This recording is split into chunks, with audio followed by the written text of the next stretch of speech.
one of the most hyped players in the field, definitely the most hyped player from China last year. Will he continue those results this year? He is the 2017 Gold Series Finals champion. So that happened just a little bit ago. So he's still probably considered one of the favorites from China. Will he be able to replicate the success that he's had in tournament matches coming into the Winter Championship?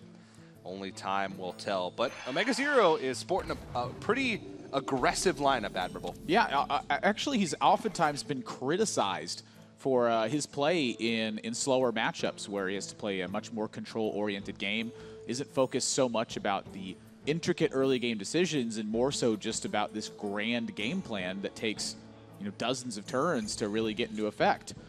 Here, he's kind of gone back to his roots and played a more aggressive style. A couple of slower builds in here, but you're looking at Dragon Priest, which tops out at Bookworm and Dragonfire Push and one copy of Holy Nova. You're looking at Miracle Rogue, that's trying to get on board very quickly with Questing Adventurer Edwin Van Cleef, punish your opponent for not having a response. He does have Jade Shaman. That seems to be one of the standard builds that players are very comfortable with. And then he's got Tempo Mage with Ragnaros and Yogg-Saron in it. Yeah, it's a little bit, we talked to OmegaZero. We'll get more into that once he gets into the Tempo Mage matchup, why he chose to bring this type. But first game is going to be the Dragon Priest versus the Reno Warlock. Probably not a matchup that OmegaZero was hoping for because this one is tough. Traditionally, Reno Warlock does have a favorable matchup against Dragon Priest. But as time goes on, players are starting to learn how to play Dragon Priest in certain matchups. As time goes on and Dragon Priest becomes a more driving force in the meta, players are starting to play it more, practice it more, and thus starting to learn the little intricacies that make or break your performance against certain classes. Reno Warlock is one of the ones where you have to play a little bit of a different style. You have to play pretty fast and loose. You have to not respect a lot of cards in order to keep pressure on the board. You have to hope they don't have it. You're playing against a one-up deck. That's right. And not only are you playing against a one-up deck, but the way that your game plan functions isn't quite the same as it is in normal matchups. Typically with Dragon Priest, you're trying to take advantage of your high health minions early on, get favorable trades, and then be able to make up tons of value with Blackwing Corruptor, with Azure Drake, with Draconid Operative, refill your hand and continue to move your way up the curve. Against Reno Warlock, OmegaZero is fighting a different battle. He's got to kill SamuelTsao as quickly as possible because none of SamuelTsao's minions are really that vulnerable to combat. And then furthermore, he's got lots of ways to handle board pressure, whether it's via AoE spells that'll sweep the entire board or super efficient removal with Blast Crystal Potions and Siphon Souls. He's got the necessary tools to take care of the high health efficient minions that OmegaZero has. So he's got to have these blistering starts where he's able to push him out of the game quickly. Here, it looks like he stumbled a bit. Yeah, Doomsayer, one of the best possible minions against Dragon Priest because it's effectively Shadow Word Pain or bust when it comes to dealing with that card. Now, some of the success in this tournament, at least, that we've seen from Dragon Priest against Reno Warlock has been against the lists that are very threat light, that are trying to sort of counter very aggressive decks. And even though we say that you have to be aggressive in Dragon Priest, it's not necessarily labeled as an aggressive deck. So this list does run Jiraxis, which we saw yesterday. Dr. Jinkininki played against Dragon Priest as Reno Warlock and was able and didn't take the win because he just ran out of threats. Yeah, Jiraxis, if you can get that safely onto a board, you're going to find a hard time losing against Priest because you're just going to continue to develop threats every single turn. So if you have the removal to back it up, which Reno Warlock's not short on removal, then that can just win you the game on the spot. So it's a little bit of a different landscape than what we've seen over today and yesterday. So we'll have to see if that's gonna make an impact. But just keep that in your minds as this game moves forward. That SamuelTsao, as long as Jiraxis is still available, he's not going to run out of threats. Yeah, this is going to boil down to the mid stages here, where SamuelTsao, he has stopped OmegaZero's early game pressure. But a big facet of this is that he's either got to continue doing that or he needs to find a threat. And his threat can vary in a number of different ways. I'm looking at Kazakus would be fine, Twilight Drake, Second Rate Bruiser, Emperor Thaurissan, Abyssal Enforcer. Any of these would be fine, but so far he's just working with lots of low-cost minions. And look at this is how much attention he's paying to the early game. He says, you know what? I don't even need this power overwhelming to kill you. I don't need to have combo. All I have to do is stop your board pressure, and my deck's natural strength will win over yours. And this is frankly very smart play from SamuelTsao because that's really all he's got to do. keep control of the board. Keep his health total high until he's able to find the Reno. Use his wealth of removal to just keep that board as clean as possible. OmegaZero now has got the option between both 5 drops here. How threatening is a 1/1? Do you want to try and dig deeper into your deck? If you don't find a dragon over the next 2 draws, and you need Blackwing Corruptor next turn to remove something on the board, is that a risk you're willing to take? The answer is yes. It does pick up Dragonite Offers. That's actually a pretty key pickup. It is a big one, and I think what kind of is affecting OmegaZero's choice here is Shadow Word Pain and Shadow Word Death. It's really hard for SamuelTsao to have something other than Twilight Drake that's really threatening to his position at this point. He's got removal in case anything hits. So unless SamuelTsao was to draw Twilight Guardian on that turn, there's not really much OmegaZero has to fear. And if he draws Twilight Drake, there's not really much he can do about it. So I like the Azure Drake here. Try to find some more minions you can get in order. Say he draws 2 dragons in a row and one of them happens to be operative. Then he's got a great set of turns in front of him. And he gets to keep the Corruptor to try to maybe get that last little push that he needs. Dragon Priest doesn't have a lot of bursts. Dragonite Operative can pick up bursts, but other than that, Brand Corruptor is about the extent of Dragon Priest's reach. And that's 6 damage. Yeah, not a ton. Not a ton. All right, Soulfire. Well, that is a fairly important one to discard. That means he no longer has access to extra draws from Peddler, and it means he no longer has access to the giant double Kazakus potion. But he's on board. This is where OmegaZero now has those Corruptors to fight back. The fact that he has seen no threat from SamuelTsao, it's got to leave him feeling more comfortable than he generally would. So a big deal there. OmegaZero holding on to Northshire Cleric. With a 1/1 on board, it may feel like you might want to go for that, but it would leave him pretty vulnerable to both Hellfire and Abyssal Enforcer. You know, he knows that SamuelTsao is still holding onto the coin, so coin Abyssal Enforcer could have been a punish, as well as Hellfire. So he wants to make sure that he gets immediate value out of Northshire Cleric, or play it on a board where he knows that it's going to live the following turn, or has a lot of confidence that if Northshire Cleric were to die, then the rest of his board would be preserved. Yeah. Because right now he is running out of resources. Just a Blackwing Corruptor and a Dragonite Operative aren't going to be able to win in the game. Dirty Rat is certainly something he could have been considering alongside that as well. I mean, he's got the Northshire Cleric in hand. What that means is it's less likely for SamuelTsao to hit Blackwing Corruptor or to hit his Dragonite Operative. Here, Dirty Rat comes out. It's jackpot for OmegaZero. SamuelTsao is just pretty much sitting here thinking, please don't have Holy Nova.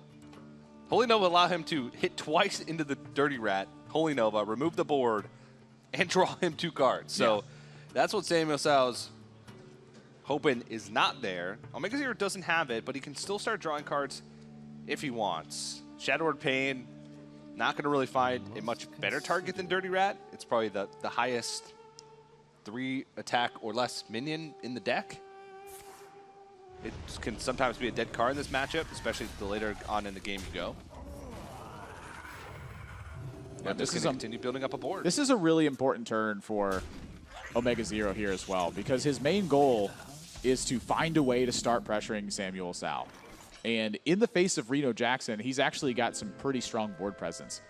The draws also help him get to another dragon so he can actually get Dragonite Operative online. This is such an important turn for OmegaZero. And the buff on the Corruptor here, saving himself from Fellfire Potion. This is a very strong set of plays. Leaves him a little bit weak to Siphon Soul, but pretty much any minion that SamuelTsao's going to Siphon Soul at this point, going to be equal to the next one. It's just going to be something big with 5 power.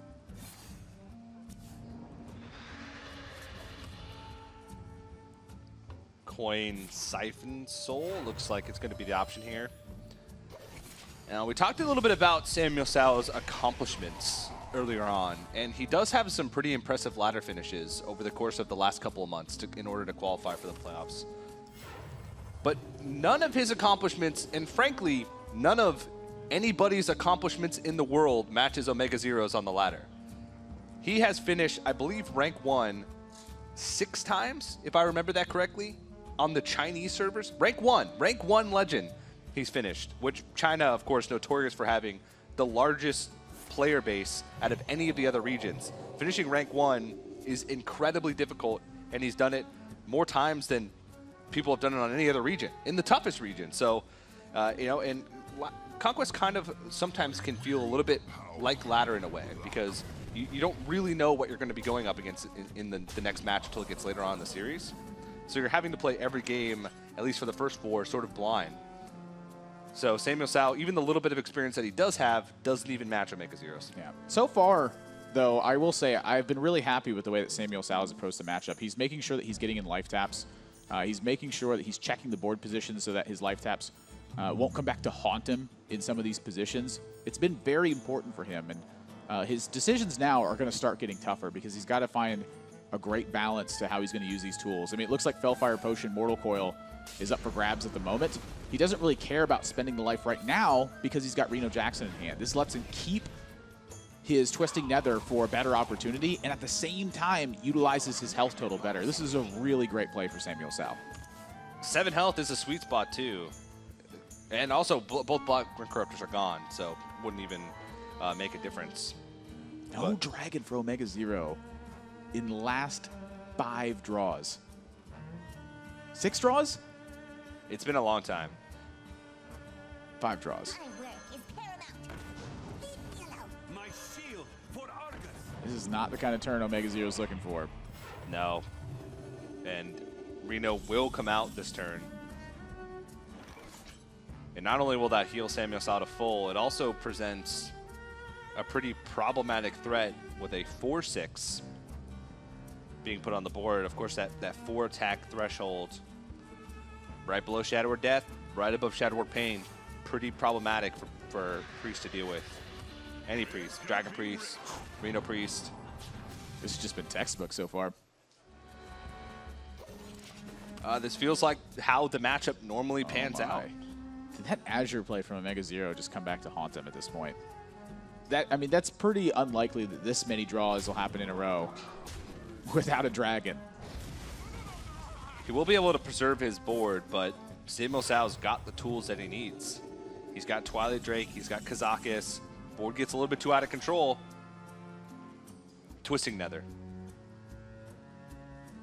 Yeah, this is tough for OmegaZero at this point. Honestly, I'm trying to think of a way that he wins right now. And I think it's SamuelTsao like having a fairly weak turn, and then OmegaZero maybe like discovering Jiraxis off of Draconid Operative and having time to get that down. But this is not a weak turn. This is a very strong turn. Picks a 10-mana potion. I like it. It's one of the first ones we've seen. Most people go with 5. A lot of times, even in Dragon Priest, you feel like you have to play for tempo just a little bit. Meaning you need to be able to play other things on the same turn that you play the Kazakis potion, or you need to play it early enough to where you don't have the time to wait till 10 mana. Yeah, you need to be making progress as well as disrupting, which oftentimes a potion in itself will just do that. Mm-hmm. But sometimes it doesn't, and so that's why you've been seeing players kind of hedge their bets with a 5-cost potion to make sure they have something to do. Mm-hmm. So it's summon an 8/8, deal 8 damage. So it's trading. You're basically taking away a threat and bringing your own threat to the party. Nice discover for OmegaZero. Kazakis on board is actually not threatening the minions in place, so SamuelTsao going to have to find a way to start handling the board pressure. With Reno gone, the damage starts to matter at this stage. Can you get close enough to dying? With OmegaZero not having any Corruptors left in the deck, that will be tough to find that damage. It will have to come through board presence, kind of the honest way. But SamuelTsao looking like he's got the tools to do it. And I feel like every single time I see an operative card discovered, it's the next draw for the player. It just feels that way. I don't really know how to describe it. You just saw Blast Crystal and then just a draw here. Just weird. I just notice it. I can't help it. Cognitive bias. Yeah. Can't wait a couple years from now in the future of Hearthstone when we can look back on these times and the Hearthstone players that have played since the Reno days can be like, back in my day, we used to have to kill the Warlock twice.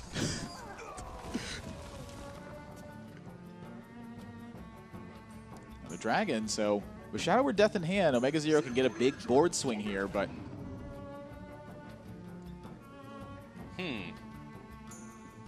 That's interesting. Yeah, Emperor Thorsan really doesn't provide much for this hand, especially since he's running out of resources. OmegaZero feels like Faceless Manipulator is going to be a better way for him to present threats onto the board. He's looking to Faceless a Ragnaros or something big. He just wants to get the right moment for it. And I like the face push here. The damage is going to be so necessary. But SamuelTsao now got Twisting Nether. This looks like the prime turn for it. Getting 16 or 10 power and 12 health worth of minions. You really can't ask for much more. He can also set up a minion after it, which can allow him to fight a little bit back on the board if OmegaZero were to have reload. But at this stage, there's not much reload left. I mean, we could see both hands, and we could see that there's definitely not much reload left. But even from SamuelTsao's perspective, he's seen a lot of the big threats that he'd be afraid of post-Twisting Nether. And that is going to be a dragon picked up. So I'll activate Bookworm, Azure Drake. When you're starting to run low on resources, is one of the best cards to pick up. But is it going to be enough? He's still got 15 health to get through. There's a potential for Jiraxxus at some point. If Jiraxxus comes down on an empty board or even a weak board, then OmegaZero is going to be in some trouble. I'm honestly thinking that Faceless Manipulator onto Azure Drake is worth a consideration here. Given the fact that he can't really do much alongside of it, well, it's going to be Twilight Guardian now. But given the fact that he can't do anything else alongside Bookworm, killing Mistress of Mixtures is not a priority for him at the moment. Doesn't really mean anything. But maybe that 2/2 sticks around on board and Potion of Madness can give him 2 extra damage. There's just some weird spots where he's going to need to use Potion of Madness, I think, to end up getting there. Because the rest of the cards are not lining up well for him. SamuelTsao's just got everything to put the stops on. Just needs more board presence. 3/6 won't be enough. SamuelTsao has Mountain Giant and Second Ray Bruiser as an option that can block some damage. It does line up quite well against the current board state, since both minions would have to attack into it to get through it. He would have to play it for 5 instead of 3, which is a real bummer. But still good, at least in this situation. He could also try and just prevent some damage if he wants to go for, say, Mountain Giant plus Blast Crystal Potion. But I think just building up a board is going to be maybe enough for him at this stage. Faceless Manipulator plus a Potion of Madness clear. It's an interesting turn. Might actually... It presents some problems, but SamuelTsao, once again, he has answers. I mean, we can see that he's got Blast Crystal Potion. So OmegaZero, he's seeing this as an opportunity to maybe get through that 8 points of damage. Start to get the ball rolling here, but he's got to fear Shadow Flame. He's got to fear Blast Crystal Potion. Those are all real threats right now. And SamuelTsao has it yet again. I think this blow is going to be too big of one for OmegaZero to get through at this point. He's just got nothing left. Yeah, this is effectively the rest of his stuff. Bookworm, not that great to just play on an empty board. You see it nod his head like, yeah, well, I did everything I could.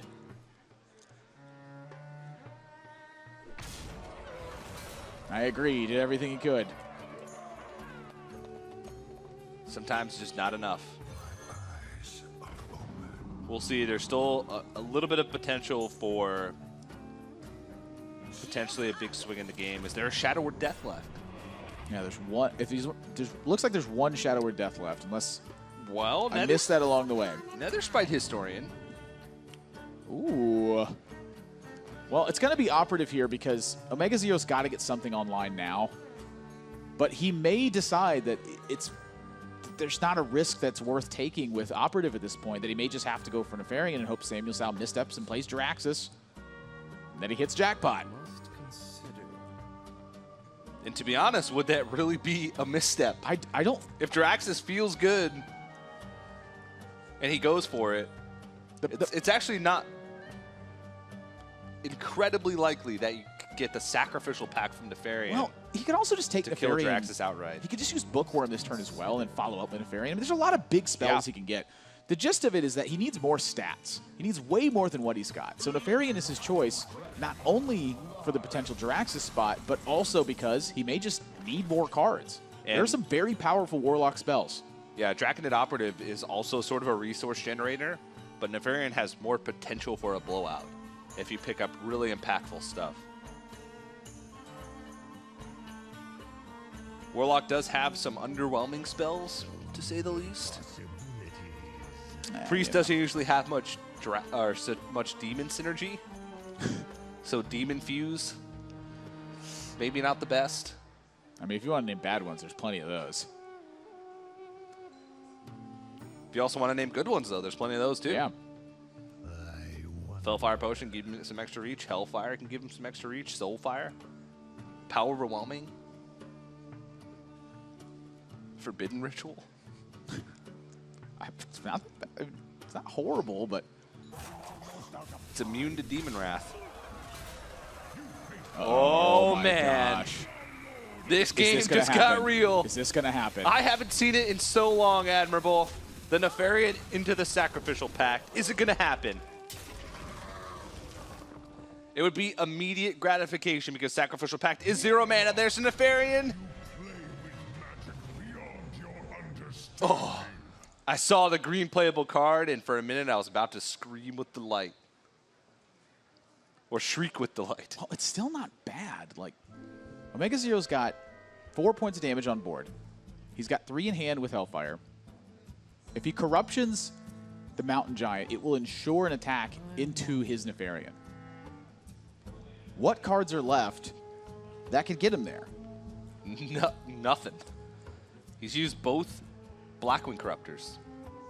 He's got a Shadow Word Death. He's got a Bran. He's got a Twilight Whelp. And a Dragonfire Potion. Is that what he's got? And that's not very much. He's used his Defender of Argus as well, too. He used it on a single Blackwing Technician to bring it up to a 4/6. This is tough. I mean, the likelihood is that Mountain Giant's going into Nefarian anyway.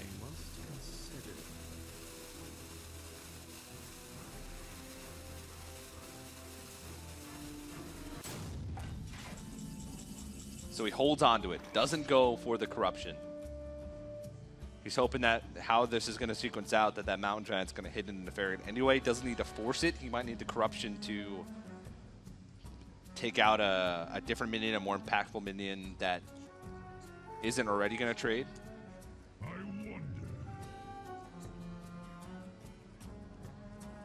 It's going to be hard for him to win. I just don't see the cards that he's got left getting the job done. SamuelTsao got so many options for how to take care of this, and then he can just ride the Jiraxis hero power to victory. Eventually, it overwhelms OmegaZero.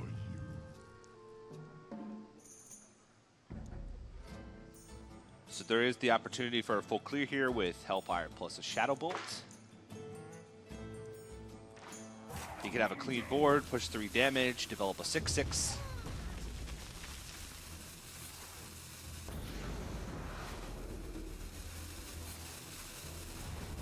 And at 5, I mean, this is a risk going down to 5. I mean, this could leave him in a position where Hellfire Potion kills him. Huh. OmegaZero's got 2 cards from the Warlock power. SamuelTsao, did he look at this?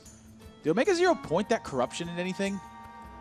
Is he getting a read because OmegaZero thought about it for so long? We saw from the over-the-shoulder shot, it looked like OmegaZero actually pointed the corruption, like he moused over sort of his own minion, but I don't know if it shows up because corruption reads that you can only put it on an enemy minion. You can mouse over it, though. Maybe that was a bluff. I think this is a read from SamuelTsao right here, where he knows it's unlikely for OmegaZero to have an actual 5 damage card to get this job done, but at the same time, a 1-cost Warlock spell, unless it's Soulfire, can't kill him in that spot. I think he's reading this as corruption because it took OmegaZero so long. Yeah. But now he's down to 2. He can heal himself to 6, but there's 5 damage on board. Is that... I don't think OmegaZero has a point of damage left. He's 1 damage off lethal, but I don't think he has enough to get there. He doesn't have that, but he does have a Shadow Word Death left. He's got a Dragonfire Potion left. He's got, is that Bran? Bran. It's not what he needs, but he can push SamuelTsao down to 1. And then SamuelTsao has to answer everything on board, except that he's got Leroy and Faceless Manipulator as his last 2 cards. He's got the damage for it. This was so close. If OmegaZero could kill anything on board from SamuelTsao, he'd live this turn. 2 cards left for SamuelTsao. But he's got enough to win right now. Doesn't look like OmegaZero has a way out. He can heal up to 21. I must consider. Even if there's no way for him to live. Even if he removed the 3/5 off the board, there'd still be 9 from the Infernal plus the Jiraxis weapon. And then 12 from hand with Leroy and Faceless Manipulator, which would be 21 damage. So it looks like SamuelTsao is going to take it. It got a lot closer at the end than we were expecting towards the middle of the game. But he's going to throw out his minions. But with only a single card left in the deck, SamuelTsao, Leroy Jenkins, Faceless Manipulator. That's lethal damage. What a start to this match. So close. All those turns that OmegaZero missed gave SamuelTsao so much time. In the middle stage of that game, if he had drawn a dragon any sooner, that operative could have come out. It could have forced action from SamuelTsao, and maybe OmegaZero could have followed up with damage a little bit heavier. Missing that dragon draw for so long, though, SamuelTsao able to recover despite being at 2 life. SamTsao did take a risk, though, there. Put himself down to 5 without knowing too much information about the 2 Nefarian cards that were in hand.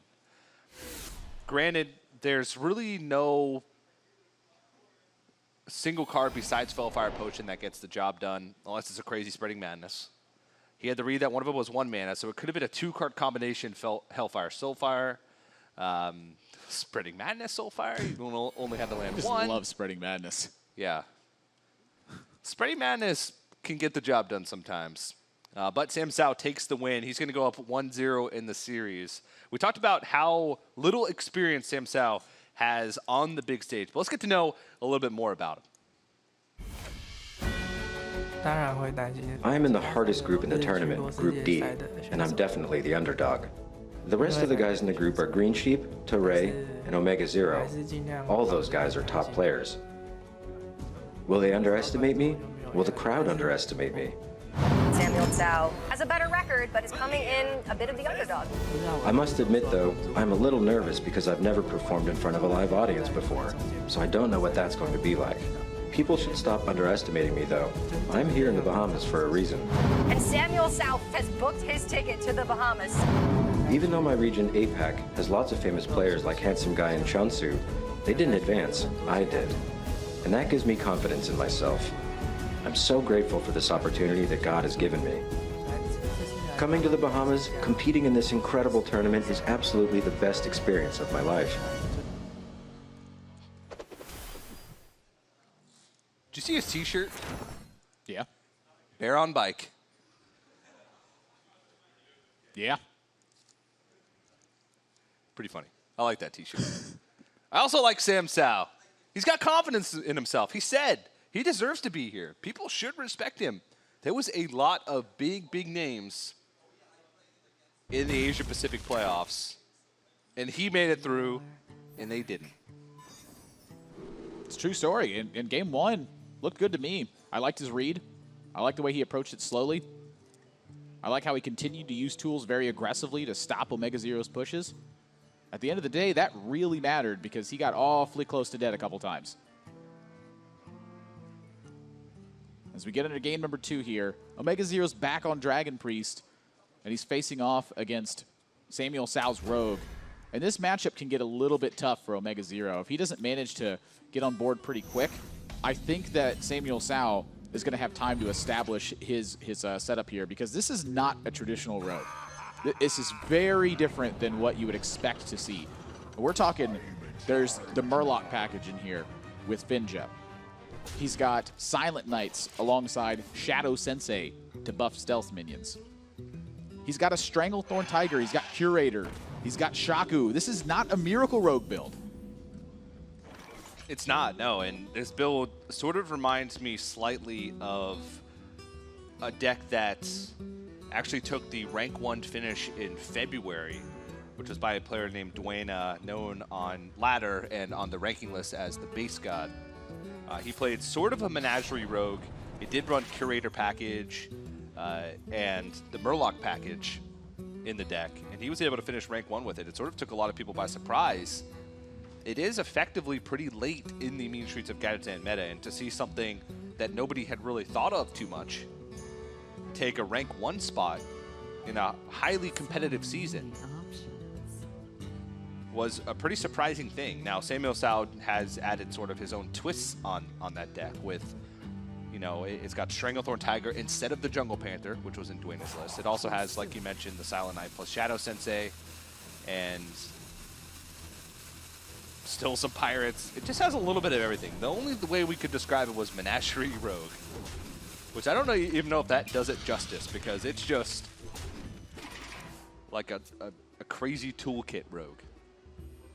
Which is really interesting to think about, because when your deck relies on having synergy in so many different ways, you can often find yourself running into inconsistencies in those instances.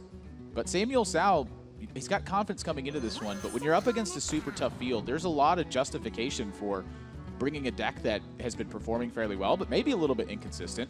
So that way your opponents couldn't target you in nearly the same manner. You know, a lot of people come to a tournament and they expect players to bring Rogue, and as a result will bring a lineup that's fairly strong against it.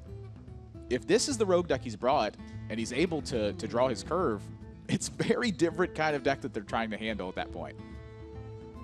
Your deck won't be built to handle that strong curve. Instead, it'll be built to take advantage of Gadgetzan Auctioneer turns. Instead, it'll be built to take advantage of the fact that they can't protect themselves.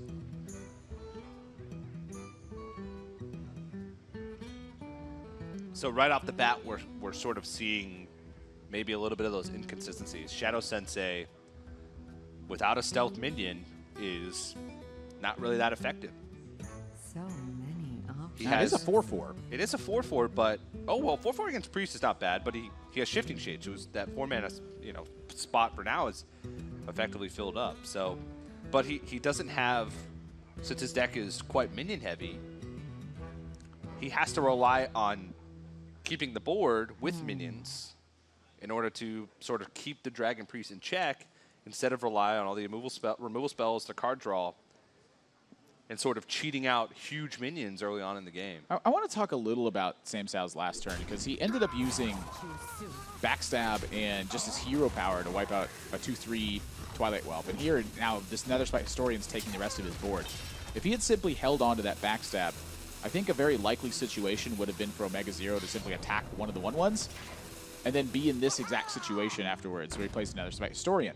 The difference would be SamuelTsao would have one 1/1 in play instead of 2 of them. But this turn, it would allow him to play Backstab and SI7 Agent and use his hero power and wipe out that board position. So that SI7 Agent could have been developed this turn and been active trying to attack at this point. Now, instead, it looks like it's going to be stuck in his hand for a bit. This could be sort of an obscure play around of Potion of Madness by trading in the remainder of his board and just keeping a single minion on the board at low, with low attack. Didn't see it on turn 1 though. Didn't see it on turn 1. That's true. That's my concern with that. I think at this point I would have, if I was in SamuelTsao's spot, I just would have assumed it wasn't there. OmegaZero just chose not to use it. So many options. Maybe looking to hit a Shaku with that later on. Shaku would be pretty good. You know, what does those 1/1s actually mean if you have cheap minions that can take care of it instead? There's actually quite a few minions in the deck that could be hit by it. Blue-Goat Warriors that aren't buffed, Silent Knights that aren't buffed, Finja. A Finja that doesn't pull anything out, or even if it does pull things out, it comes out of stealth.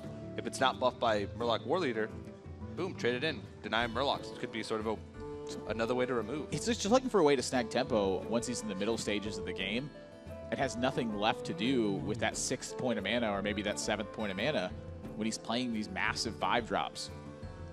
That's when OmegaZero is most vulnerable. It's actually not in the early game versus this deck. It's around the mid stages. Yeah, that's when the deck starts to really pick up, because that's when you have a little bit more room for the synergies. That's when Finge is going to start to come down. That's when you can start gaining more resources with Curator. That's when your Silent Knight or your Shaku is going to match up with your Shadow Sensei. Of course, if that happens, Shadow Word or Potion of Madness not No. maybe not as good in those spots, but If there's a Silent Knight that's on the board and Shadow Sensei hits it, that's 2 4/4s, one of them with a Divine Shield against a Priest. that's usually bad news. I like that OmegaZero is choosing to push here as well. I mean, he recognizes himself that he's got to clock SamuelTsao at some point. That extra 2 damage, you know, that was the difference between winning and losing the game in the last one. There's no reason to hedge his bets here. What's this Sao C deckhand going to do? There's not really much anything in SamuelTsao's deck that can take advantage of the fact that this is left in play. Options.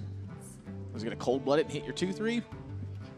Well, Yeah. SamuelTsao can Shadow Word Pain, Eviscerate, Cold Blood the Sao C deckhand, and hit his face for 6.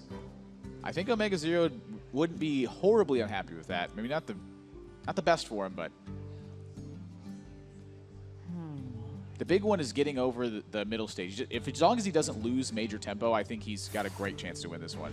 And I think he's feeling that as well. And that looks exactly like what SamuelTsao's doing. And frankly, I like it. Force OmegaZero to have an answer to this. He could also SI7 agent and then trade it in, but 1 damage is actually, with an empty board, kind of tough for Priest to deal with. Either he has to expend his entire turn using Holy Nova, or he has to have the second Blackwing Corruptor. There's not really much else that gets the job done. Yeah, he can just put a taunt in the way, but this guy getting 6 damage and killing the next minion, that's a pretty good use of 2 1-mana cards. Yeah, Draconid Operative into Backstab. The second Backstab could also be an option. But if you don't hit something that kills it right away, your Draconid Operative ties to a 2-mana minion. Yeah. Or 1-mana minion, sorry, 2 attack minion. And maybe not quite in the way you'd want it to either. Maybe just goes face again. Well, Shadow Sensei's going to come down. He's awfully lonely. No students today, but SamuelTsao's got Curator to follow this up, so a lot of extra gas is going to come online for SamuelTsao. But OmegaZero, again, he's at 20. Looks like he's landing an Operative this turn.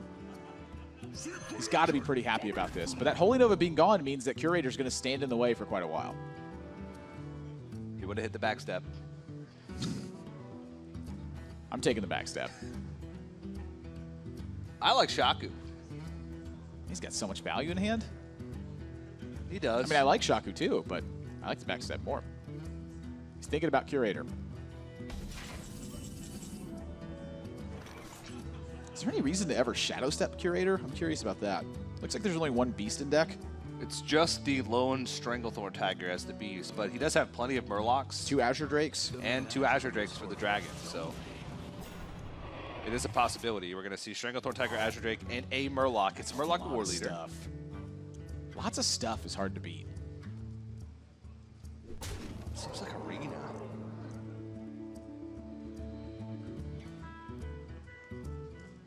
It's like in an Arena deck when you draft 1 Stealth Minion, and then you take 6 Shadow Senseis. You're like, look at how much synergy my deck has.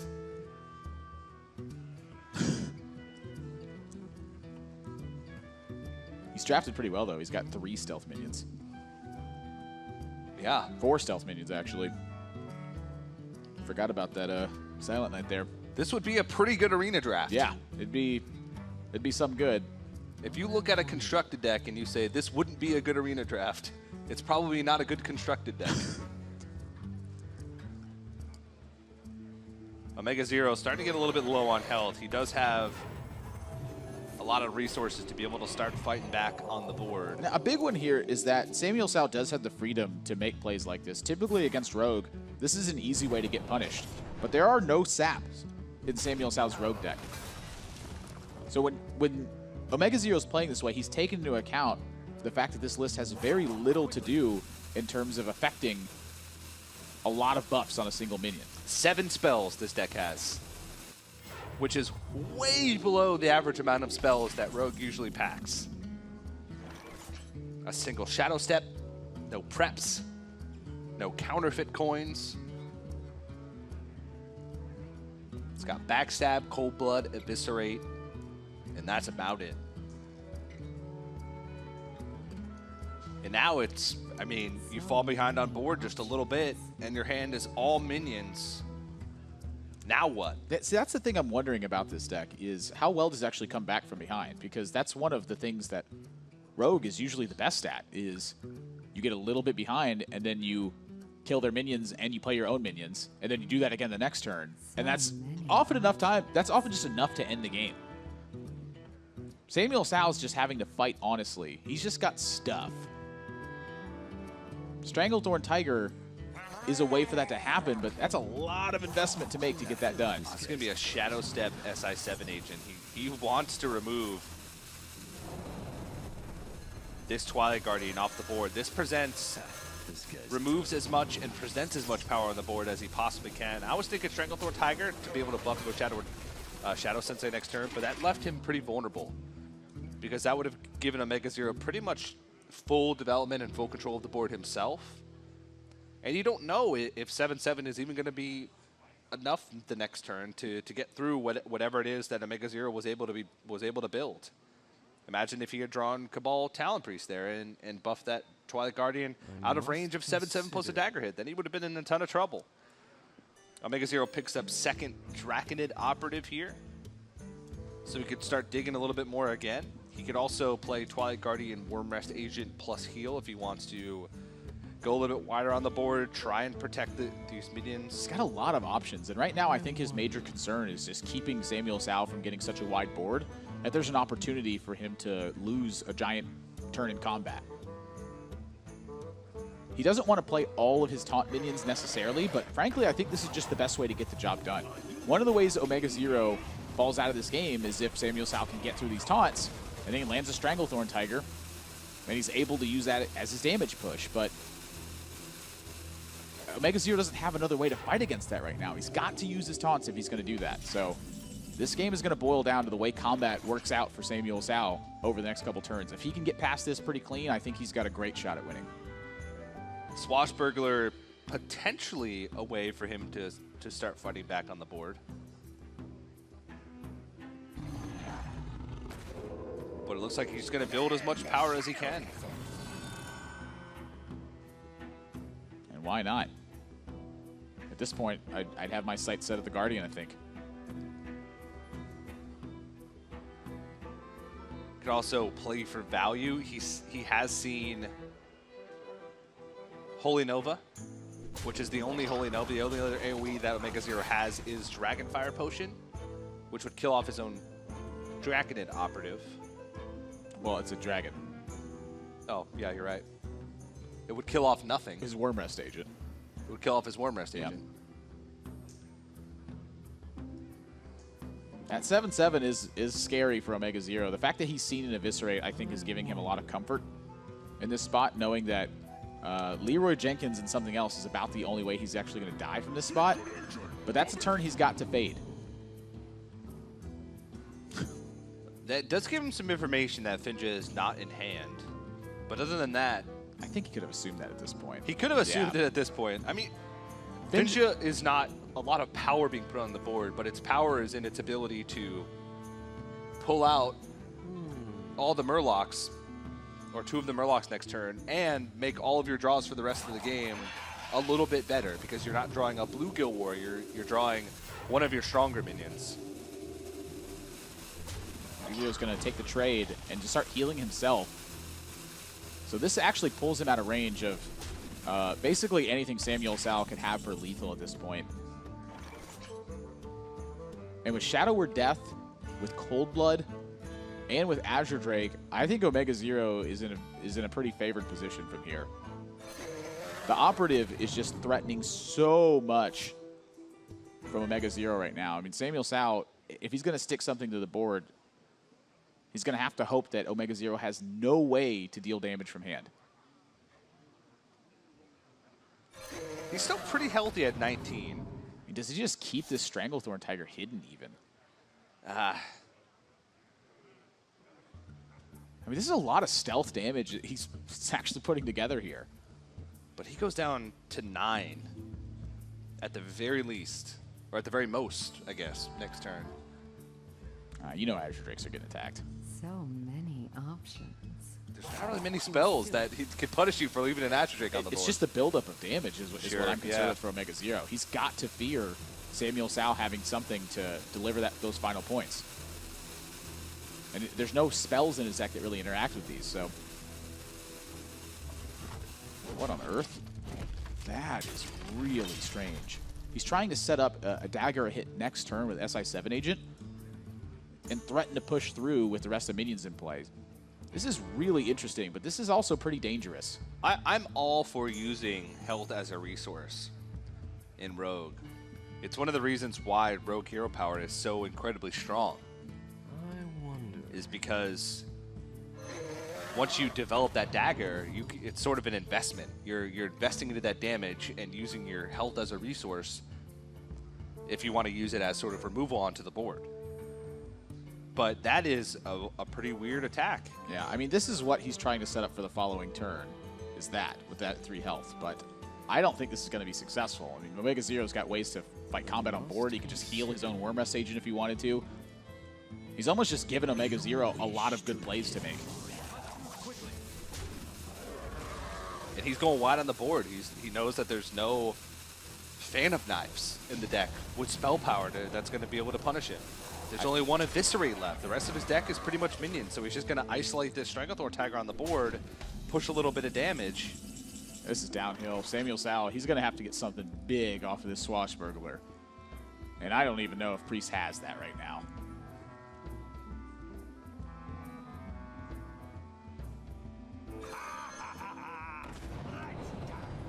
Holy smite. Well, it answers the operative, but so does the SI7 agent.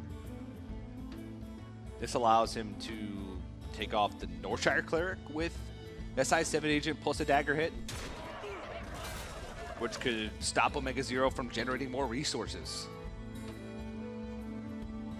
I think this was the turn that SamuelTsao could not afford to be weak, and this is weak. This is a good old-fashioned minion battle. Just brawling it up. Everybody's doing fair things. I like it. Too soon. Good old-fashioned minion punching. That's what I'm talking about. That's what's so interesting about Priest to me, is that it's just such a fair deck. And it's actually pretty good. It's rare to see something like that.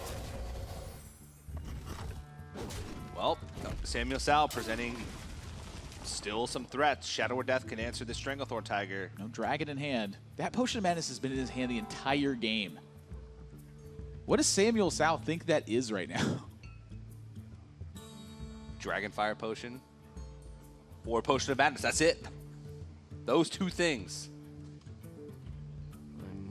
OmegaZero always looks so calm when he plays in competitive matches. It feels like it's not the case because we've talked to him and we know it's not the case. Sometimes it feels like borderline boredom. He's like, I'm sick of winning all the time. Me too. This is another Hearthstone series that I have to win, and I'm sick of it. Quickly. But don't let that look fool you. He loves winning. Well, he looks confused. I think he's trying to piece together what SamuelTsao is trying to do, and it's hard for him to figure out. I mean, how many games does he really have practice versus this? I imagine it's probably just the ones he's done in recent days, since the deck lists have been out. That's the right call, too. Leroy Jenkins picked 7 damage off for SamuelTsao, and he's under threat right now. There's still a few cards left in his deck that can deal some damage. He's got Murloc Warleader, which means all of a sudden Bluegill Warriors become 4 damage from hand. Well, that's his Murloc Warleader he's got left. So if he plays it and it gets killed, then those Bluegill Warriors go down to just 2 damage. He's got 1 Eviscerate left. He's got a Salcy Deckhand left, and I believe he's got a Cold Blood left. And that's it in terms of from hand direct damage. Now, Silent Knights can be pretty difficult to remove in full if he just goes, pretty wide on board and keeps getting in damage. maybe he can piece together enough, but he's still on the train of I need to keep this board clean. I need to hope that OmegaZero's Priest runs out of resources before I do, and I stick the last minion. SamuelTsao looked a little bit nervous there.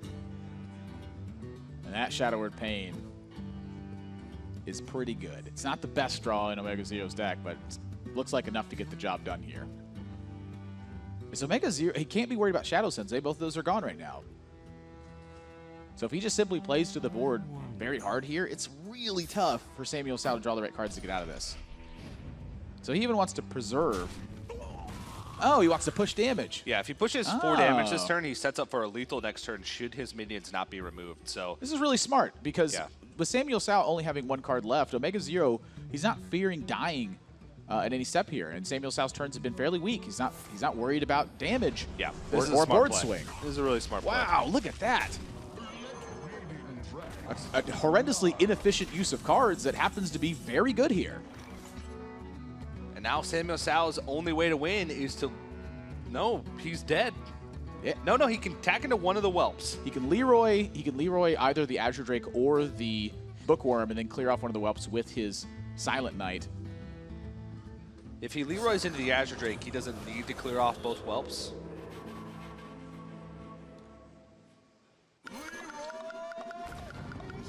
Fairly unconventional use of Leroy here as well.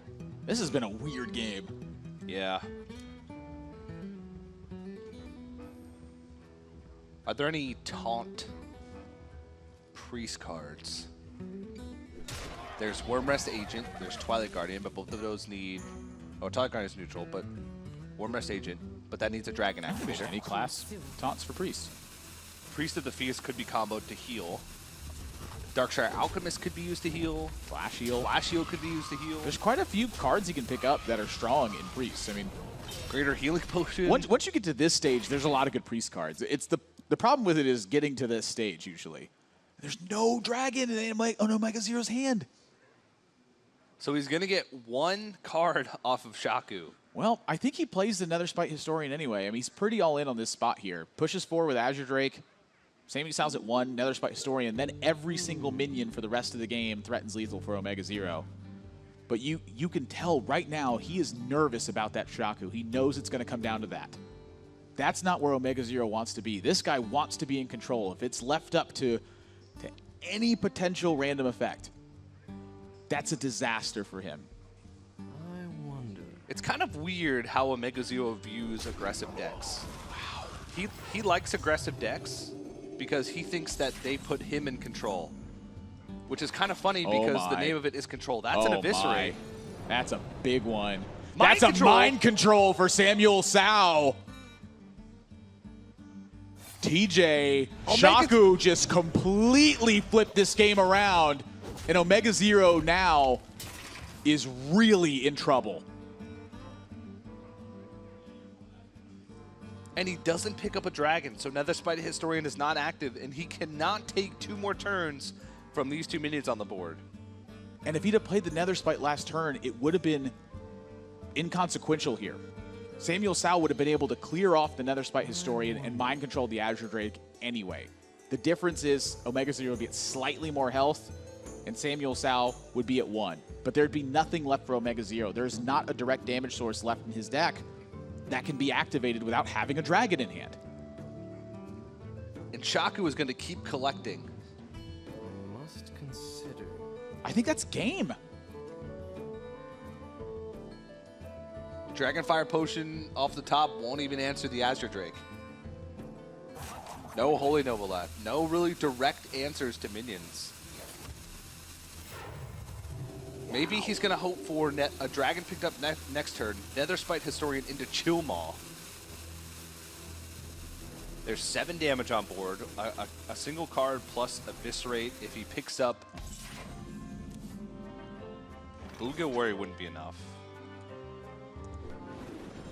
Can he pick up something off this? I have no idea what OmegaZero can draw to win from here. I mean, I think you just go in here, Inner Fire onto Shaku, Eviscerate Edwin. Maybe 4-4 Edwin's better. I mean, does he perceive OmegaZero as having a Shadow or Death in hand because he's done nothing for 2 turns?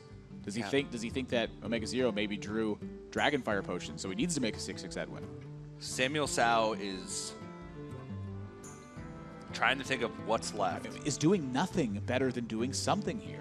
If he does nothing, he pushes OmegaZero down to just 8 health.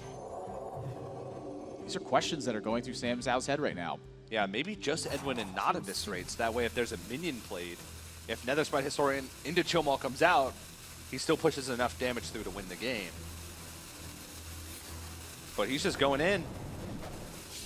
I mean, either way, Still I think enough damage any way to win you the slice game. it, yeah, I think it's just enough for him. Because he's putting him down to 3 health. OmegaZero needs a miracle, and I think even a miracle won't be enough to get him out of this one. It's an Azure Drake, so Nether Sprite Historian.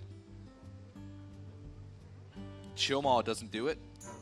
Anything else?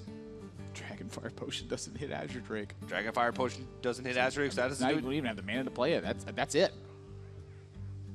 Are there any other dragons? Well, there's no James Franco dragon, and that's what he needs because it has to do everything.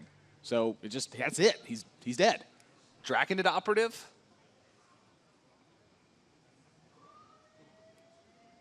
I guess he could hit the Murlocs. Wait a minute. If SamuelTsao was at 1, Draconid Operative Could pick up a Bluegill but Warrior. he wouldn't have had the Draconid Operative because he would have played the Nether Sprite Historian if he attacked a 1, I believe. True. But maybe he's supposed to attack to a 1 and not play the Nether Sprite Historian. He's looking for a way out.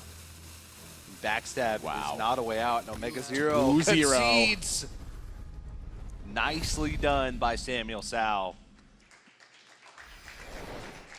Pulls one sort of out of nowhere. It looked like OmegaZero had that win. Now, there was a lot of things that we can look at in that game for could things have been different. Could things have changed? If OmegaZero had pushed more face damage instead of making more trades, would he have had the damage to finish the game?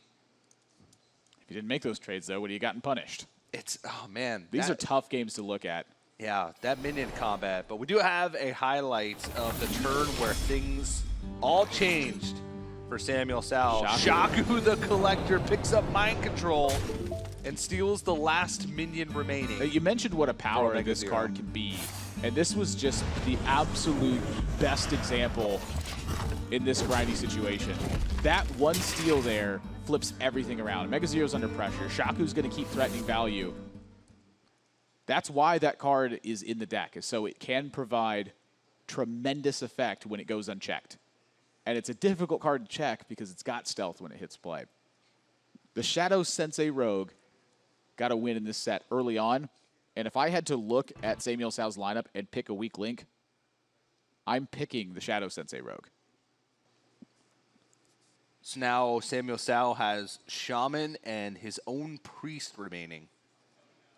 His Dragon Priest has got a copy of Ragnaros in it as well. That's a big deal for a couple of OmegaZero's decks. That is the only difference as far as I can tell is Ragnaros instead of Potion of Madness. Yeah, there's a couple more tech cards in here as well. I mean, SamuelTsao is only running 1 copy of Azure Drake, and he's got 2 copies of Blackwing Technician. And then the difference for OmegaZero is a copy of Defender of Argus. Yeah, so OmegaZero teched for the aggressive builds. OmegaZero has 1 Northshire Cleric, too. Yeah. That's pretty interesting. But here we go. Shaman for SamuelTsao versus the Dragon Priest once again for OmegaZero. He's just sticking with this deck, trying to find a win. Dragon Priest has actually struggled quite a bit. Coming into day number 2, Dragon Priest was the deck in the field that had the lowest win rate. It was pretty abysmal. Yeah, a couple of the Priest games were on B787 as well, who was playing Reno Priest. Yeah. So I didn't look at the Dragon games specifically. I looked at the overall Priest, which Priest coming into day 2 did have a losing win rate. But a lot of those are the struggled series with True. B787 on Reno Priest. That's a good point. This matchup here is, it can get tough for OmegaZero, but it requires some pretty specific things to happen. And the card really for me to look at is Manatide Totem in SamuelTsao's hand. This card, when it goes unchecked, gives him so much card economy to fight against OmegaZero, because all of his damage is seated in, 2 damage and 4 damage here, and then like wide AoE spells. SamuelTsao doesn't do a super effective job at actually fighting OmegaZero's health-efficient minions. And so one of the ways he can fight against that is just by drawing a lot of cards. If Manatide Totem gets online and it goes unchecked, OmegaZero just has a tough time with that. It's one of the reasons why Wormrest Agent and the Attacker's Initiative is so important for OmegaZero, because it means he can offset that. Maybe Manatide draws 1 card, maybe it draws 2. But it's never going to go crazy if he can check it on board. The nightmare situation is him having an empty board and then seeing Manatide Totem. No Shadow Word Pain, no Bookworm, something like that. The rest of the time, though, if OmegaZero can kind of step his way up the curve, that's tough for SamuelTsao. He doesn't have a lot of explosive starts, and his AoE is just not too strong. This is a Jade-heavy Shaman. It does run, of course, Tunnel Trog and Totem Golem, which we've seen. It went away for a little bit in Shaman. For some reason? For some reason, but it's back. It's back. He also runs a copy of Devolve, Sottle's absolute favorite card, and 1 Lightning Storm. Wow, look at this. SamuelTsao is just going to play Bran and say, this challenges the Wormrest Agent, and it also allows me to get Jade Claws online and start boosting the Jade count. That's a very important facet for SamuelTsao, because if the Jade count isn't boosted and he's moving towards the mid-late stage, they just don't do anything. He needs that extra power and health to fight for the board, or he will lose it and consequently lose the game. So I actually like the risk that SamuelTsao is taking here. Don't wait for the brand and try to get a perfect turn with it. Offset OmegaZero's tempo. Force him to deal with it. Maybe he doesn't, and it just happens for free. For free. This play plus attack is a nod for OmegaZero towards the Defender of Argus pickup. Before that, his play was looking like attack into Brand and then heal his Wormrest Agent back up to make sure that the Brand would be able to be killed next turn. But now he knows that at 3 mana, it's actually really tough for Sam to remove these minions off the board. And so Defender of Argus, a card that can sometimes be pretty tough to get full value out of, and by full value, I mean hitting on 2 minions. Yeah, at 3 mana, I believe it's actually impossible for SamuelTsao to completely swing this board. He's got a couple of plays that could take care of what's going on, but it would mean he's not getting the brand value in that instance. So this is probably the strongest setup OmegaZero could have had, and that's information he's definitely taking into account in this spot. So he's going to look to clean the board up over the next couple turns, so that way he can strengthen his board position against Flametongue. But SamuelTsao, he's not going to attack with that brand, or at least he shouldn't attack with the brand this turn. That would set OmegaZero up in a much better position to clear this. So still a worry for OmegaZero is that brand. Yeah, Devolve would have been probably one of the only cards that could fully punish him, and even then he'd still have a minion left over on the board. Yeah, it's not a guaranteed punish, but certainly likely. Bringing a 2 mana down to a 1 mana and putting a 1/1 on board, guaranteed. Means he's not getting the Jade Claws. Means he's not getting Jade Claws. That's true. And now Defender of Argus, even though you're hitting it on 2 minions, your trades aren't the best. You have to effectively send both of these into the brand. Well, you don't have to, actually. I don't know. That's the thing. The only other battle cry right now that really makes a difference is would be quite literally second Jade Claws. So I'm curious if he's thinking of delaying this and putting pressure on the rest of the board. Because, again, Flametongue Totem seems like the next culprit. That seems like the spot he's going to be weakest next. But I've seen people leave Bran around, and that oftentimes can be a catastrophe.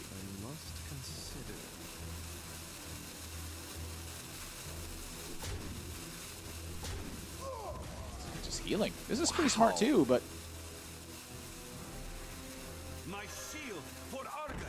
This ends up being the exact same thing if he Arguses first or afterwards, and since he was running out of time, he wanted that little bit of extra time to go through the motions. It's going to take 2 attacks to kill the brand, and OmegaZero had clearly set his heart on that. But this will be a full clear for SamuelTsao with Flametongue Totem, if he so chooses. He could also go with Mana Tide here, be a little bit more mana efficient.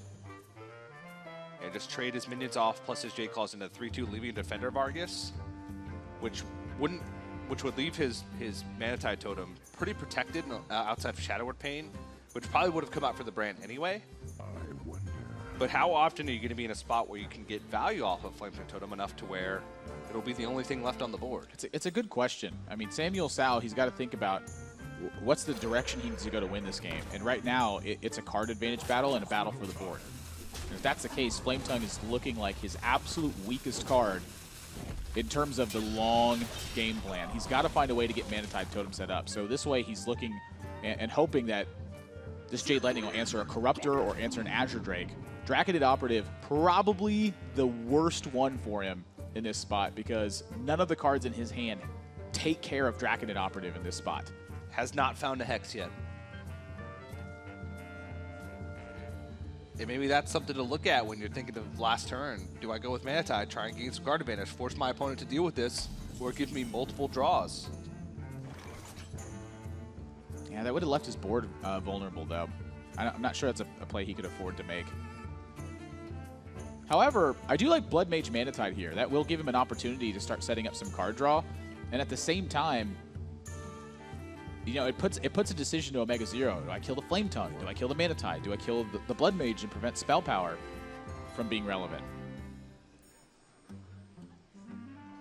The rest of his plays just look too darn weak to me. Yeah, it presents two of those must-kill threats. You have to make that decision. Do I want to give my opponent cards, or do I want to give my opponent more attack potential on the board by leaving the Flametongue Totem there? There's actually been so many decision trees this early on in the game for Sam. It's been pretty crazy. For both of them, really. Yeah, for both of them, really. OmegaZeros have been, you know, he hasn't had as many options. But SamuelTsao has had multiple options every single turn, and he goes with the sort of multi-threat play. Most likely one of these minions is going to live on board, but actually that's a Shadow Word Pain picked up. He had Jade Lightning as well, but Shadow Word Pain allows him to clear off both of these high-threat minions while also developing something behind it, which is either the Brand or the Blackwing Technician. Yeah, the big benefit to the Shadow Word Pain here is that it allows OmegaZero to get some board development. So now he's landing the Technician, 5-6 and 3-5 in play. But the Jades are starting to get big.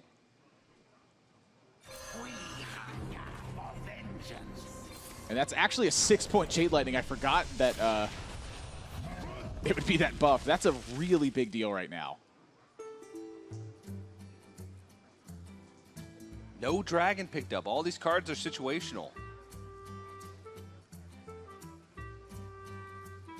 Bookworm's not going to be able to hit a minion. Dragonfire Potion really isn't slated here because of the fact that it removes his own 3-5. He's got sort of more power on the board anyway. Looking at Jade Lightning plus Brand potentially.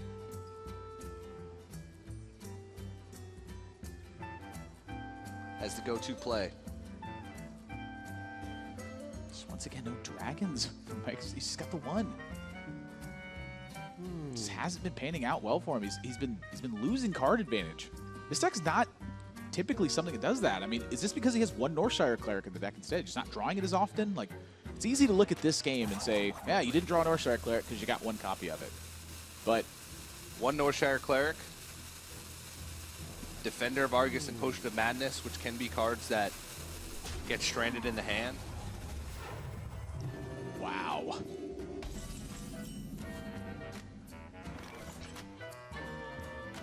He is not playing to the board that much, or Something he wants to hold fishy. on that Brand. Something smells fishy to me if I'm SamuelTsao, but he's just going to call him out. Slams it. Says, if you want a Dragonfire Potion, you own 3-4, you got it. Job's done. He's got plenty to reload behind this. Jade Spirit's making a 5-5 next. And he's got stuff to back it up, and he's still got a ton of key draws in his deck. He's got both hexes tucked away in there. This is exactly what OmegaZero wanted him to do so that he could Shadow Word Death, clean up the board, and keep things rolling. He's got like one more Jade card left before those Jades start to get out of range of the Dragonfire Potion. Is the only thing. And SamuelTsao has to be thinking in his head, if I go for Jade Lightning here, plus a Jade Spirit, I make a 5/5 and a 6/6 Jade. But then he can just trade in and Dragonfire Potion, and all of a sudden, I have a pretty small amount of resources without much reload potential. So that's something to keep in mind. It may seem like that it's a play that stands out, but maybe he tries to find a little bit more of a balance. Maybe he goes for a Totem Up and like a Tunnel Trog along with that Jade Lightning. I think it's still just a value battle at this point. I mean, the pressure has not been a thing that either player can apply at this point. And when that's the case, usually it's the last threat that ends up winning the game. Jade Lightning here would give OmegaZero a perfect Dragonfire Potion. That's the last thing that SamuelTsao needs right now. He wants a Jade. He's pacing him one at a time. One at a time. What is this technician really going to do in this spot is his thought. And the fact that he's slowing it down is keeping a lot of pressure on OmegaZero.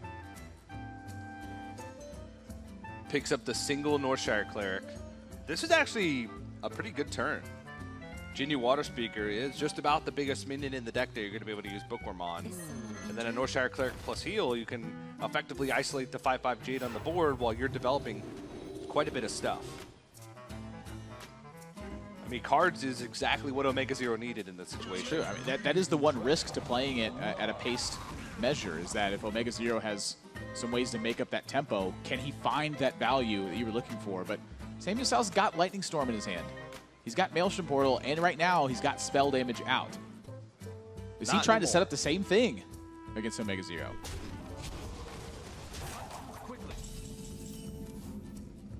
Aya Blackball.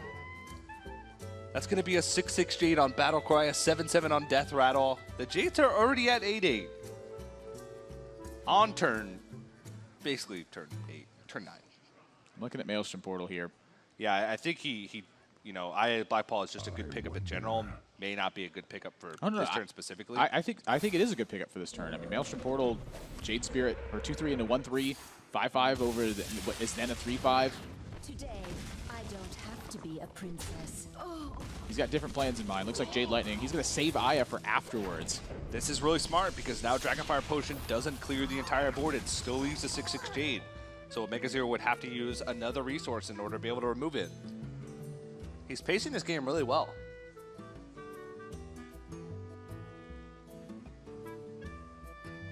Now OmegaZero has Bran Blackwing Corruptor to take out the 6/6.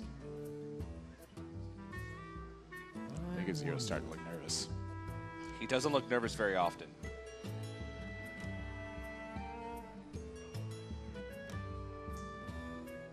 A lot of times he doesn't even shift very much in his chair. He kind of just like focused. Establishes the thinking pose and then just jams out games. Game after game. But he's moving around. I mean, how much of a blow would that be to your morale if you played a deck 4 times in a row and lost all 4 games with it? You'd have very little confidence in that deck moving forward.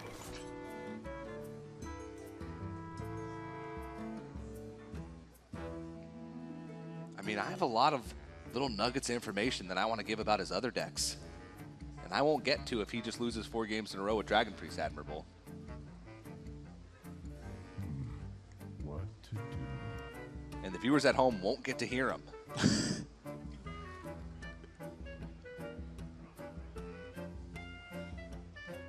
We worked on everything to say for this for 9 hours straight this morning. It's not true. We did work on it, but he's getting beat so badly right now. SamuelTsao is all the gas. He's got the board. He's not vulnerable to Dragonfire Potion anymore. He's landing Aya Blackball. OmegaZero's run out of cards. He's getting beat bad. Holy Nova does nothing. It clears a 2/2 off the board and heals him for 2 for 5 mana.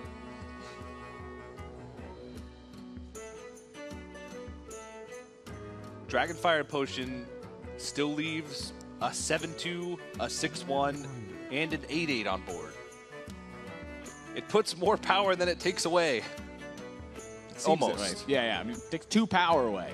Yeah. His board clears remove 2 total power from board. He's done. Brand plus Blackwood Corruptor is what removes the most power. But then he's staring at. Then he's just staring at just 17 sacrificing those. I mean, just SamuelTsao, he could go right past him. He could just take him if he wants with his remaining minions. But it's his only way. It's the only way that he can take this much power off the board. But you can tell he is not happy with what he just had to do.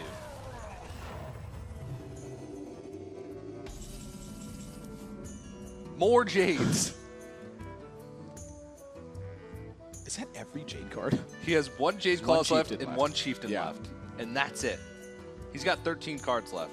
Which is a lot of Jade stuff in the deck. I mean, that will happen sometimes when you have that much Jade stuff. You know, we got draws from Manitob.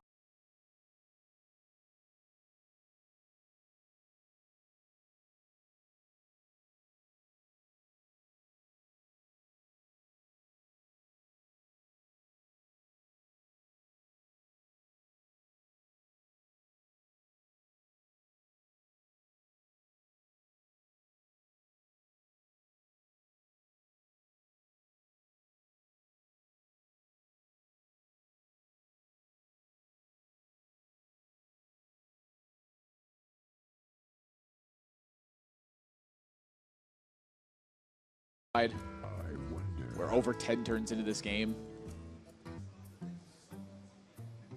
All right, pick your poison.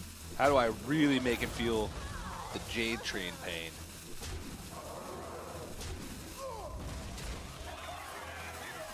Either way, he's got more than enough for lethal next turn, and this should be a tap out from OmegaZero. There's no way over this hump. Deathers by Historian. Deathwing would be cool, but it's still not playable for another turn. And there it is, the concede. SamuelTsao takes a 3-0 lead in the Match series. point. He is 1 game away from sweeping what some players called the favorite coming into the Winter Championship, at least the favorite from China. We haven't seen a sweep all tournament long so far, I don't think. I don't think so. And to come from such a huge underdog as SamuelTsao, one of the players that not only people at home, but even us, we know very little about. We know sort of his ladder finishes. We know a little bit about his background in Hearthstone, but not too much. But this series could be coming to a close very soon. But we have plenty more action coming at you guys. So stay tuned. Greetings, my friends, and welcome to the Bahamas as the Hearthstone Winter Championship continues. Green Sheep versus Tare.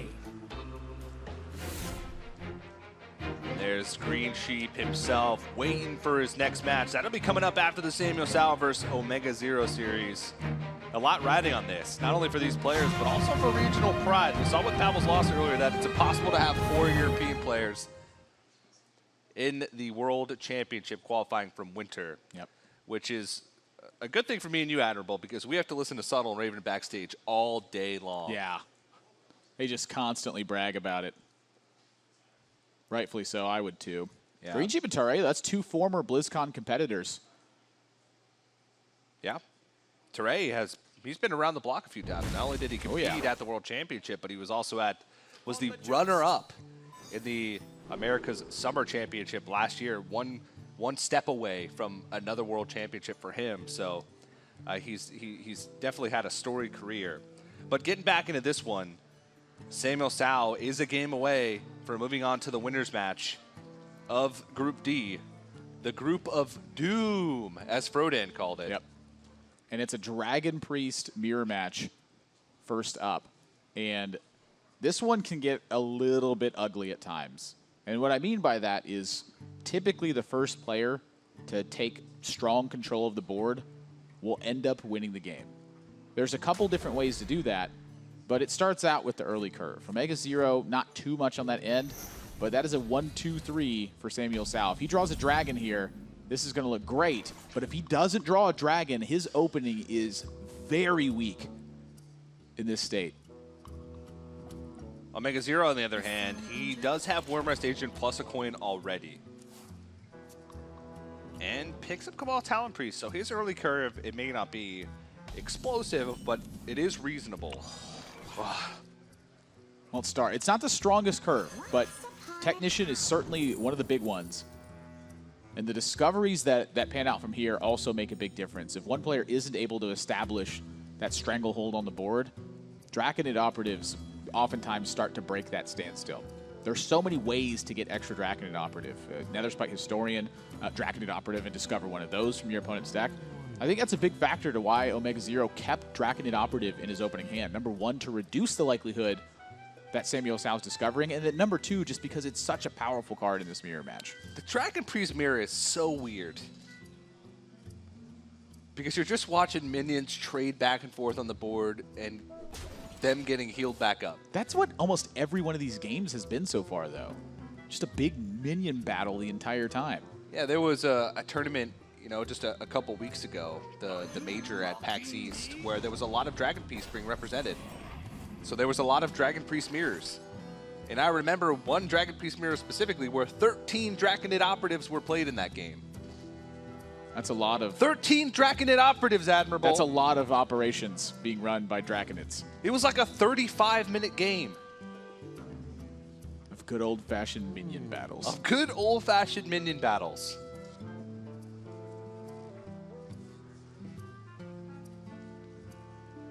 Draconid Operative, don't mind if I do. I wonder what this Draconid Operative is going to give me. Oh, looky. A Draconid Operative. Yeah, foregoing the attack here, doesn't want to leave any of his board vulnerable to what's in play. Interesting that SamuelTsao took Midnight Drake from that Netherspike Historian. You +1 attack for each card in your hand. 4 health. It starts as a base 1/4.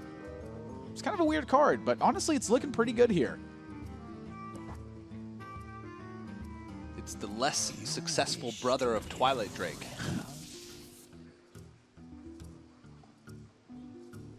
OmegaZero, meanwhile, he's putting SamuelTsao to a decision right now. Would he rather draw a card or would he rather get board development?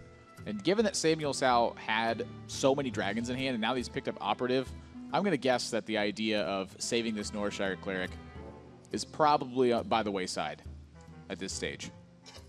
It would be really tough for him to justify not playing a 5/4 and instead drawing a card here. It can be a little bit tough to come back from behind, and he must have picked that Midnight Drake with a plan in mind, knowing that he had a Northshire Cleric on board and that he wanted to play a Dragon on for him. His other options were Deathwing and Twilight Whelp in that selection. So he is going to go along with sort of that game plan. That pick sort of indicated that. Can't get through the Wormrest this turn, though.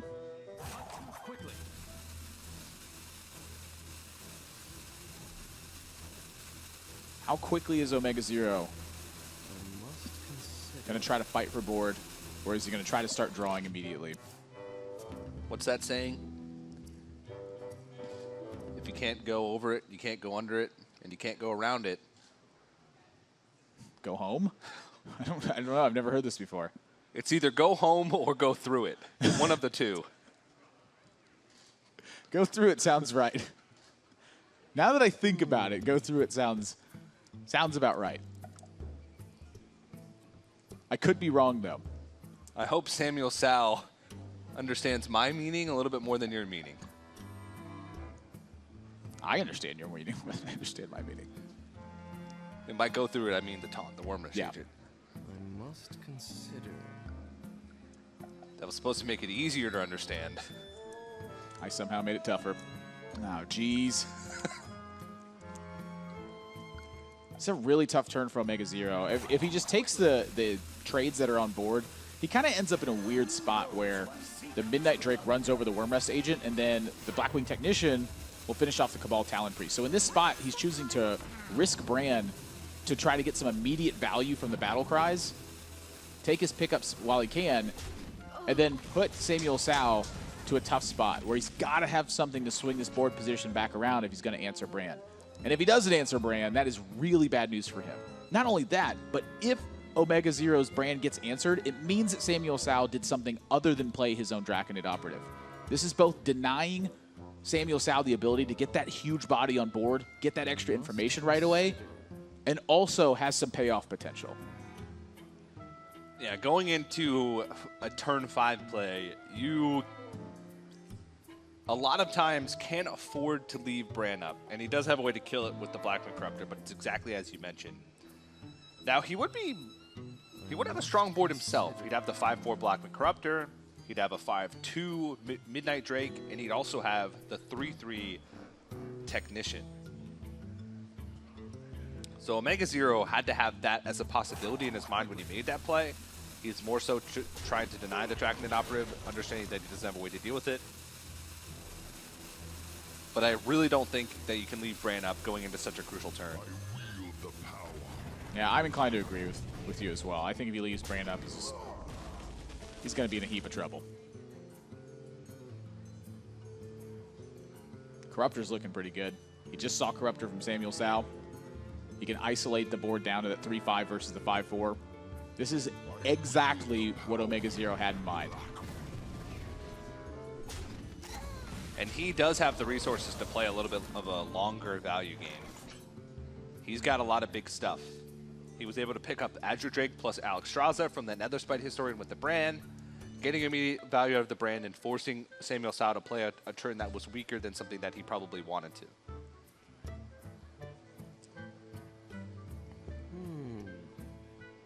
To operative or not to operative?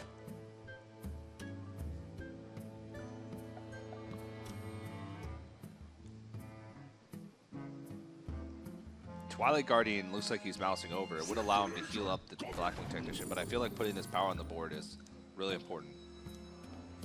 OmegaZero has both Draconid Operatives in his hand already, so he can't steal one. Now, he can't get Netherspite Historian and then just chain operatives that way. True. Which, that's what I'm looking at. There's definitely a lot of value to Bookworm, though. He doesn't have a Shadow Word Pain effect in hand at the moment, and if OmegaZero has Twilight Guardian to back this up, it means that 5/1 can just continue to push through at that point. Maybe makes another big trade.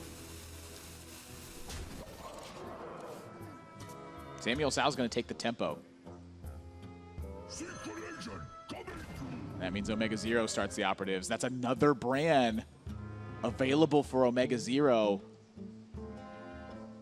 This also gives OmegaZero some information, not only that Bran isn't in hand, but also that there's a Twilight Guardian that's less likely for SamuelTsao to have. So it's something that he can keep in his mind as, well, if I'm looking at what my opponent is likely to have going into the next turn, I can sort of check those off as being a less percentage chance to really punish me. Look at the board right now. What does SamuelTsao do? Does he trade? Is he going to go face? Dragonfire Potion to do 1 damage? He's got to worry about Defender of Argus. That's a big card right now. If he doesn't choose to trade, he would get punished heavily by Defender of Argus. But a lot of the cards in OmegaZero's hand have been created by other effects. Must consider. 3 out of the 7. 2 have come from Netherspite Historian. 1 was a Draconid Operative that was taken from SamuelTsao's own deck. And OmegaZero's got to be feeling pretty comfortable because he has the board lead. He also has double Shadow Word Pain, which hits a lot of minions in Dragon Priest. Twilight Guardian included, Blackwing Technician included, Twilight Whelp, Cabal Talon Priest, Bran.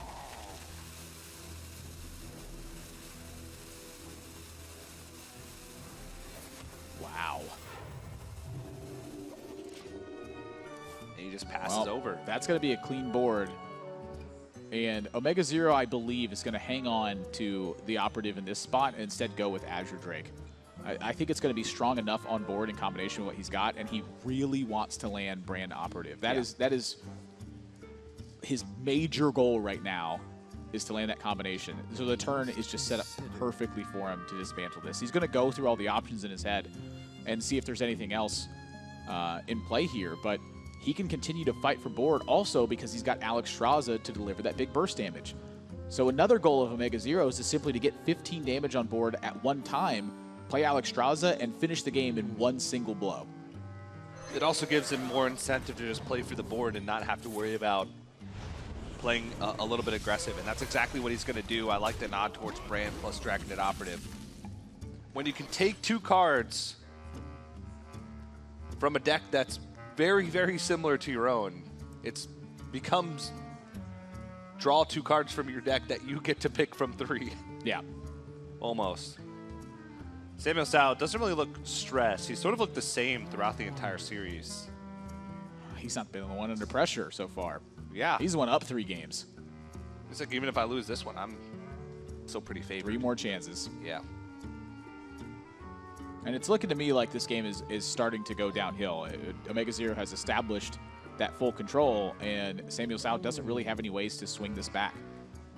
He can kind of answer back, but OmegaZero's cards have already gotten so much value that this is likely to be a futile effort. I don't think SamuelTsao's really getting back into this one in an effective way.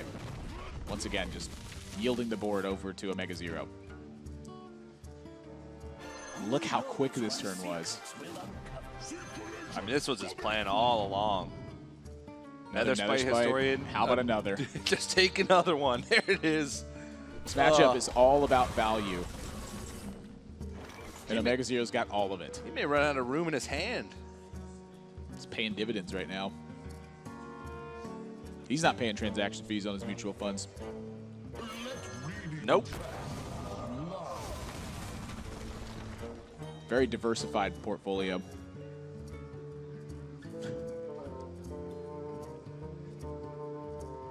It's just going to continue to grow. Bran is the best financial advisor on the block. That's true. However, that doesn't mean an early retirement for OmegaZero. Again, he's got 3 more games after this one. He is down 3 games to 0. So this is just step number 1 for him. Shadowed Pain on a 3/9 feels really good. And the one thing about Dragon Priest Mirrors is that even when you take the lead, it does take you a while to close out the game. But it's kind of a fun close, though. You just kill all their stuff. You kill all their stuff and you generate a bunch of other stuff. Alex Straza might speed things up a bit, but he can know pretty confidently that SamuelTsao doesn't really have a way back into this game. Dragonfire Potion is the only big AoE spell that he has. The only thing that he needs to worry about is Nether Spite Historian into Deathwing. And he's already got a check for that. And he's got a Shadow Word Death. And basically, OmegaZero's only objective at this point is to not spend Shadow Word Death if he doesn't have to. Yeah. And since he's got Defender of Argus, he's not going to have to. So that's even a bigger benefit for him.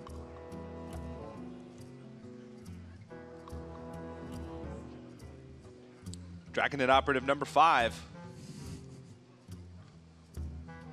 Keeping tally marks over there, or are you just writing down the number every time? Tally Keep marks. it tally marks. Yeah.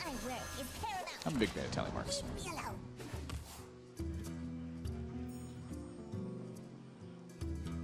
Take your pick.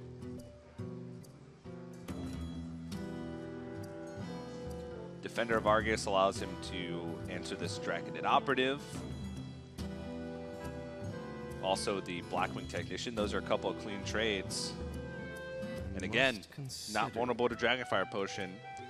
In that instance, he might have to be worried a little bit about Holy Nova, because there is one copy in SamuelTsao's deck.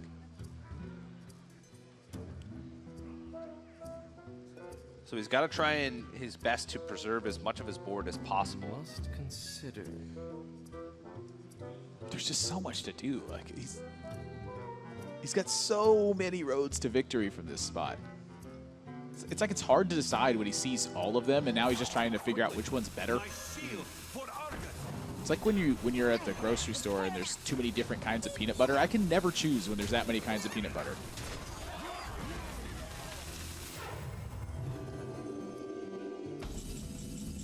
Peanut butter's 50-50, as Amaz would say. So the right kind of peanut butter or the wrong kind of peanut butter? Crunchy or smooth? Are you a crunchy or smooth peanut butter guy? I don't know if I want to disclose that information.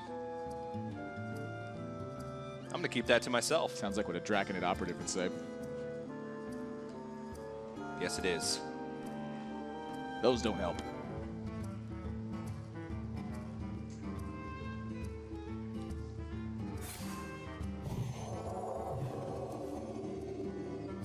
There's Shadow or Death, which, I mean, it's something. It's something. What else can he really hope for at this point? This just has to be an awful lot of whiffs from OmegaZero to lose this game. A lot of times at this stage, we'd say, oh, he's just searching for information. But the deck lists are revealed, so he knows what's coming. At this point, he may just be trying to think of something that he can do for the upcoming series. Or he just hopes that OmegaZero's hand is a bunch of dead cards. But with 8 of them, you'd be hard-pressed to find a combination of 8 cards that isn't going to beat you.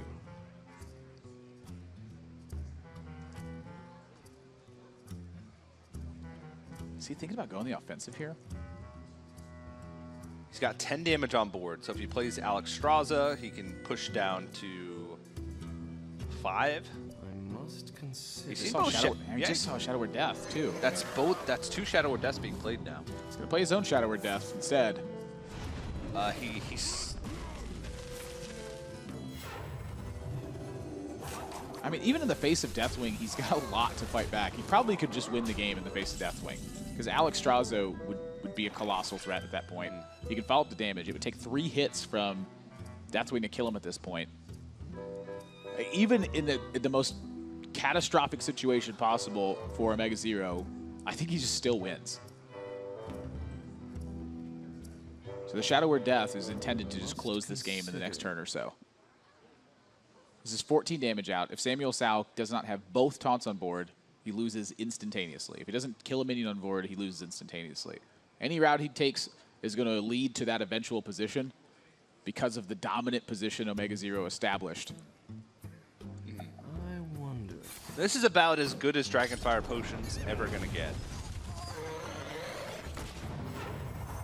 Sam is just going through the motions. He has 3 Netherspite Historians in his hand at the moment.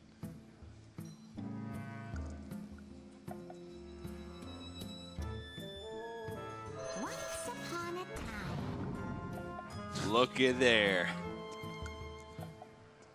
Number 6. This is just an embarrassment of riches. When you're playing on this big of a stage for this much money, there's no such thing. I'm a liar. Told you something was there, it doesn't exist. Sorry. It's okay. But now again, OmegaZero has set up a board where Alexstrasza will be a kill next turn. So if he doesn't clear off 2 of these low health minions, if he doesn't take at least 2 power off the board, OmegaZero, he's choosing not to draw here because of the card count. You know, if something crazy happens and SamuelTsao is able to get control of the board again, that card count in the deck could end up mattering. And so since OmegaZero has so much stuff already, the extra card would not only get him closer to fatigue, but it would also take up space in his hand, which puts a little bit more pressure there. So choosing to not draw the card here is definitely a priority for him, I'd say. That's not what that wants to hit. And that looks like enough. 10, 14, 15, 16, 17. with Potion of Madness to get the taunt out of the way, that is going to be enough. And OmegaZero, long time coming. That was a pretty grindy series despite OmegaZero having a lead for most of it. But he's going to put himself on the board, take a win, bring the series to 3-1. Still a long way to go, though. Yeah. A lot of play. Rogue, Shaman, Mage left for OmegaZero. Oftentimes, Dragon Priest is thought to be pretty darn strong versus Mage, but he hasn't brought Reno Mage. He's brought Tempo Mage, a deck that in this format, he was one of the first players to really introduce into competitive play. He played it at a team event. I don't actually remember if it was versus NA or versus EU at one of the China versus EU or NA events. And since then, players started to pick that up as a very serious competitive deck. He was putting up great numbers with it, and it started to spread afterwards. Now that we've seen the changes to Small-Time Buccaneer and Spirit Claws, I think it's one of the better aggressive decks you can have. Yeah, OmegaZero, I mean, we've talked about it before. He's got like an 80% win rate in competitive matches over the past couple months since his run at BlizzCon. But that's not enough for him. He's a guy that really wants to take this championship. So take a look. I am one of the best players in China, and with some decks, I am the best. There's a lot of pressure being the top player, but pressure is good too, because pressure motivates me. When I try my hardest to win the championship, I'm very difficult to beat. It's going to be Pavel versus OmegaZero. Before last year's match against Pavel, I never thought that I could lose, but the game can change very fast. OmegaZero 3-0. This guy's doing it. He's doing it. The aggression, it's working out for him. The fourth game was against Cthulhu Warrior. I didn't draw great cards and I lost the game. OmegaZero did him a well played before Jorg, and he meant it. Wow, look at that. That is enough for Pavel to win this game. For me, that Spellbender was too much, and there's nothing OmegaZero can do at this point. Yeah, it's not going to be enough, and a reverse sweep for Pavel. What a series. Yeah. I played my best. I rewatched the match. I couldn't have played any better. I want to be the world champion, so I'll work as hard as I can until I achieve that goal. It's hard to believe that he was one of the victims. He was one of the favorites going into the World Championship, but he was one of the victims to the reverse sweep of Pavel. One game, there was a couple points in that series, I remember watching it, where like a single point of damage could have changed the entire landscape. Would OmegaZero have been the world champion had he took that series against Pavel in an alternate timeline? It's very possible. It's crazy to think about those types of possibilities. And now coming into the Winter Championship, again, 2017 Gold Series Finals champion. Well respected among his peers here, the other Chinese players. And he's one of the only recognizable names in the West from China because of his success. Dude's got a crazy amount of accomplishments. If he loses the first series against SamuelTsao, a guy who nobody had ever heard of before the HCT Asia Pacific playoffs, be a big blow to him. Wouldn't be out of the tournament, but that's certainly not the position he envisioned himself in. No. You heard him say it, all that hard work, all that time spent. He's expecting to win championships. Game number 5, OmegaZero is going to be on a mid-range Shaman deck, and SamuelTsao is going to be back on Dragon Priest for the rest of this set. If you look at the Shaman decks that they've brought, they are very similar to each other. The Tecton copy of Devolve, the split on the AoE spells, 2 Maelstrom Portal, 1 Lightning Storm.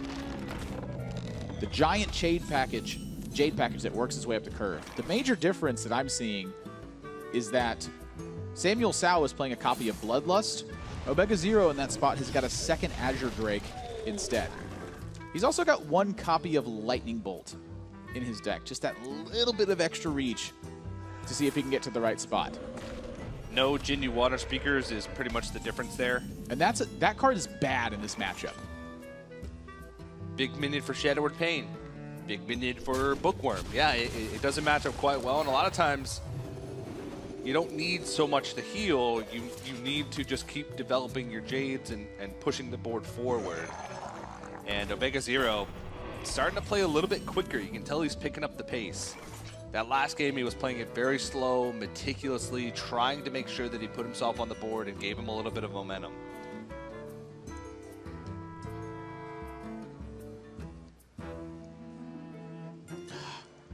Tough spot. Yeah, if he Shadowward Deaths, he develops nothing else, but he preserves his Northshire Cleric on the board. But now he's giving an opening to OmegaZero to have initiative on the board. Azure Drake picked up. I like the Azure Drake here because Think From Below can continue to get cheaper and he can make a really big board swing with Think From Below later on with, you know, Removal Spell and then Think From Below. I like it a lot too, but something to consider for OmegaZero is how effective Dragonfire Potion is going to be against him at some point in this game. This is definitely a turn where Dragonfire Potion is not effective, and he just saw a Shadow Word Death. Good point. In that event, Azure Drake is going to provide him a much better spot for utility later on. Not only that, but it can couple with the spell damage that he has available in his deck. So if that's the case, I would expect to see a hero power here, and then the the Thing from Below afterwards to continue to threaten this Northshire Cleric, because right now, SamuelTsao spent the turns just answering what OmegaZero's had. So once again, can you answer this? If not, I'm going to start taking back a little bit of that advantage. But this is right into the turns where Draconid Operatives start coming easily into play for SamuelTsao. I like the Thing from Below. Yeah.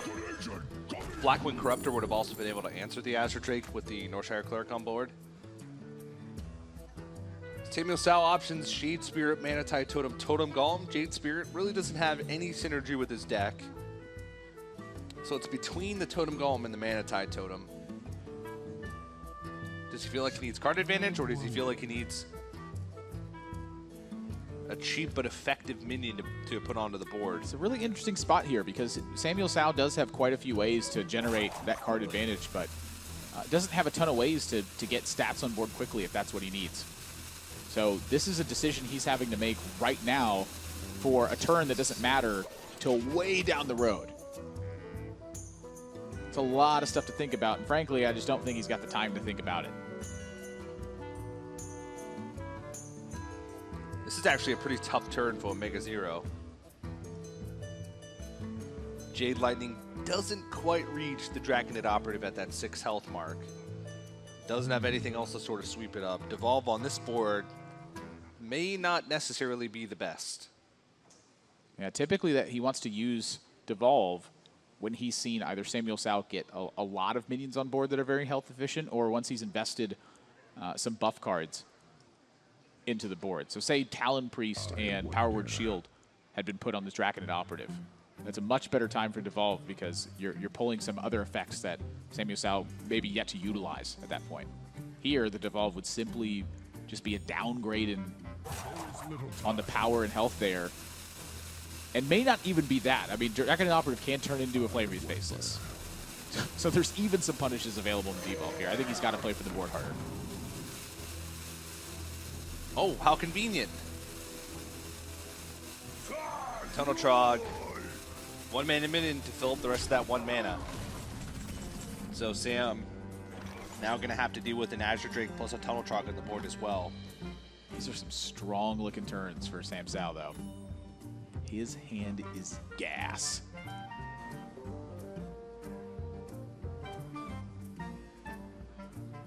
So Totem Golem is pretty interesting here. So looking at the play right off the bat, a trade into the Thing from Below. Sort of necessary. How does he want to trade anything from below that? I mean, Dragonfire Potion's not looking too bad here. It rolls right into an OmegaZero's turn where Jade Chieftain gets online. So there is a lot of consideration against it because of that, but I feel like Dragonfire Potion is going to have a lot of use. I agree. The Jades are small, and they're going to get big. If he goes with Dragonfire Potion here, it's just because he wants to have an entirely clean board going into his next turn because he feels like he has the resource advantage. We saw the game between OmegaZero and SamuelTsao, though, where the roles were reversed, and OmegaZero never had an opportunity to use Dragonfire Potion. Here, SamuelTsao has an opportunity to use it, and he's just going to take it. And frankly, I think that's fine. Even if he sees Jade Chieftain, the Jades aren't large enough to be an impact at that point, so he would have Bookworm plus the trade into the Operative to take care of the Chieftain. He hedged his bets a lot of different ways, and OmegaZero at this point just hoping that there's no answer to this Manatide Totem, but SamuelTsao has got plenty of them. Blackwing Corruptor plus one of these 2-drops seems to be the most mana efficient and present the most power on the board. Looking at Bookworm, Bookworm doesn't have too many great targets in OmegaZero's deck. There's no Thunderbluff Valiant or Genie Water Speaker. It can hit Totem Golems. It can hit some of the Jades that are going to be coming up soon. Blackwing Corruptor can be coupled with Brand, while Bookworm can't. Well, it can, but killing the same minion twice, not quite as effective. So Bookworm, I feel like, is less flexible, while Blackwing Corruptor is going to be able to come down no matter what. Here's that Totem Golem coming into play. Maybe not, though. SamuelTsao hesitates just a second. I like the Totem Golem. Next turn, he can still play 5-drop, 2-drop, even if he's overloaded for 1. And that's pretty much just what he needs to keep in mind, and he does. So this game is going to start to get a little bit interesting. OmegaZero is trying to get those Jades online while keeping the board in check. SamuelTsao is just trying to overwhelm OmegaZero to a point where he doesn't have that kind of time.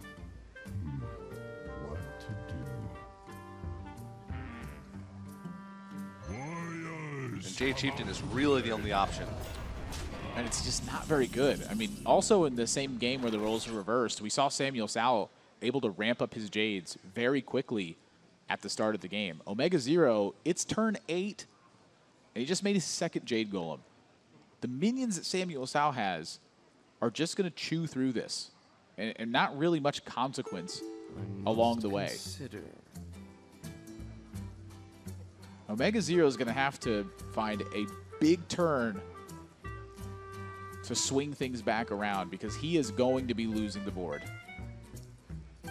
He's got Blood Mage, he's got Maelstrom Portal, he's got Devolve, he's got maybe even Brand Chieftain if he's able to wait that long.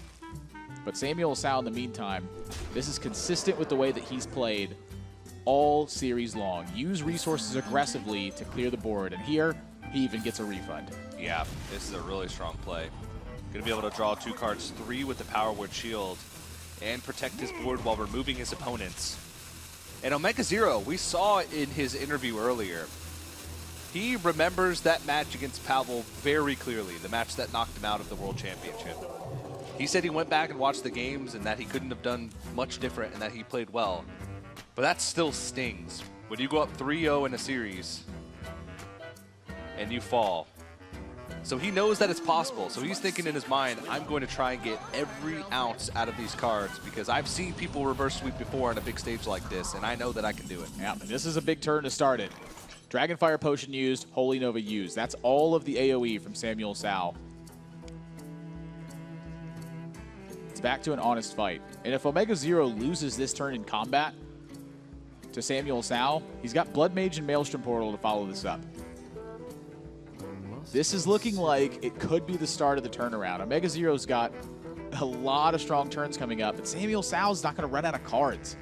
That's really the big issue for me, is the Nether Spites are there, the Blackwing Corruptor, the Northshire on board, the Ragnaros in hand.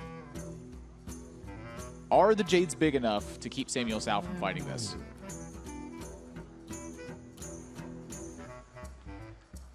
They might be, because this is just looking like SamuelTsao has got a lot of taunt stuff in terms of efficiency. The rest of it is fairly weak to the board.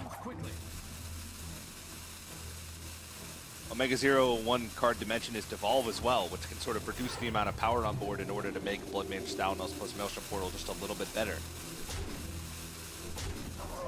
And SamuelTsao's going to just try and build up a decent amount of power on board. Insta-picks Nefarian. Didn't have much time to think about that one, but Nefarian, usually a good choice because it's just another value generator. Whoa. Flame Tongue for OmegaZero as well.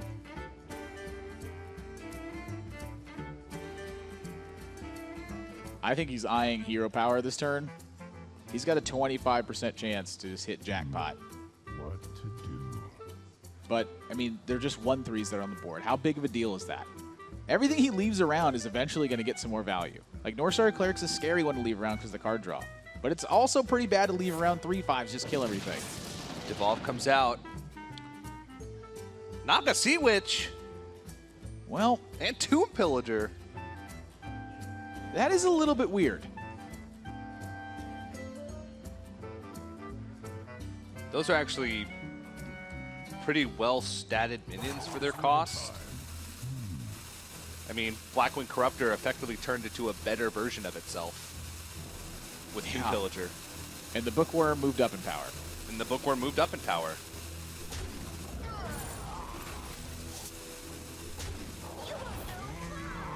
looks like OmegaZero is not really going to respect these 1-1s and just try and build up a big board. Now, I mean, he's got a lot of control now. Well, suddenly Ragnaros looks a lot better. Yeah, 3 good targets. Some people might say 4. My hand's raised. I see that. It's still raised. I wield the power. But it looks like he's saving the Ragnaros for a rainier day. I mean, if he can set up a stronger position, why not? This allows him to utilize Shadow Word Death on the largest minion on board, trade in the 1-1s, which aren't currently doing anything, strengthens him against Maelstrom Portal a bit, and now threatens SamuelTsau's last remaining minion. Yeah, this with 7 cards left in his hand. SamuelTsao does look like he is taking pretty heavy control over the remainder of this game, unless OmegaZero's draws are the best in his deck for the next couple turns. He just needs to keep piling Jades on, and that's really his only way to win. He's got a lot of sort of dead draws in the deck, maybe not dead, but definitely not impactful enough to give him a chance.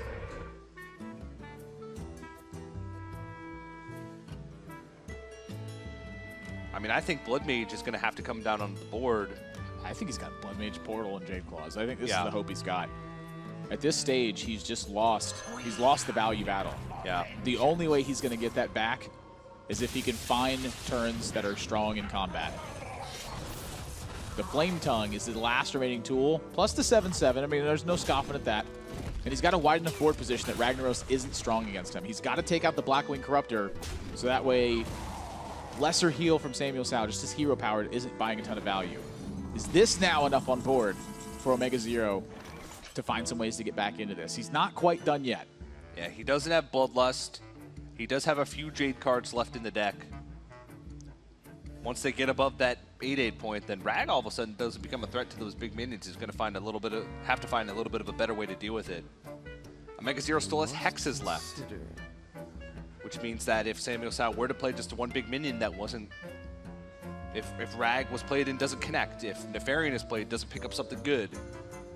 Well, the big benefit SamuelTsao has right now is that he's still at 30, so he does have some time to figure out how his plan's going to work and maybe mold it along the way. But and there's no Bloodlust from OmegaZero. Wow. Is that good enough, though? I mean, that still leaves the 7/7 on board. I guess one of the big threats for SamuelTsao right now is just simply the fact that the board state is wide. I mean, Flame Tongue Totem is going to knock out pretty much any threat he plays. The Chill Maw, however, will eliminate the Flame Tongue Totem in the process, as well as all the other small minions on board.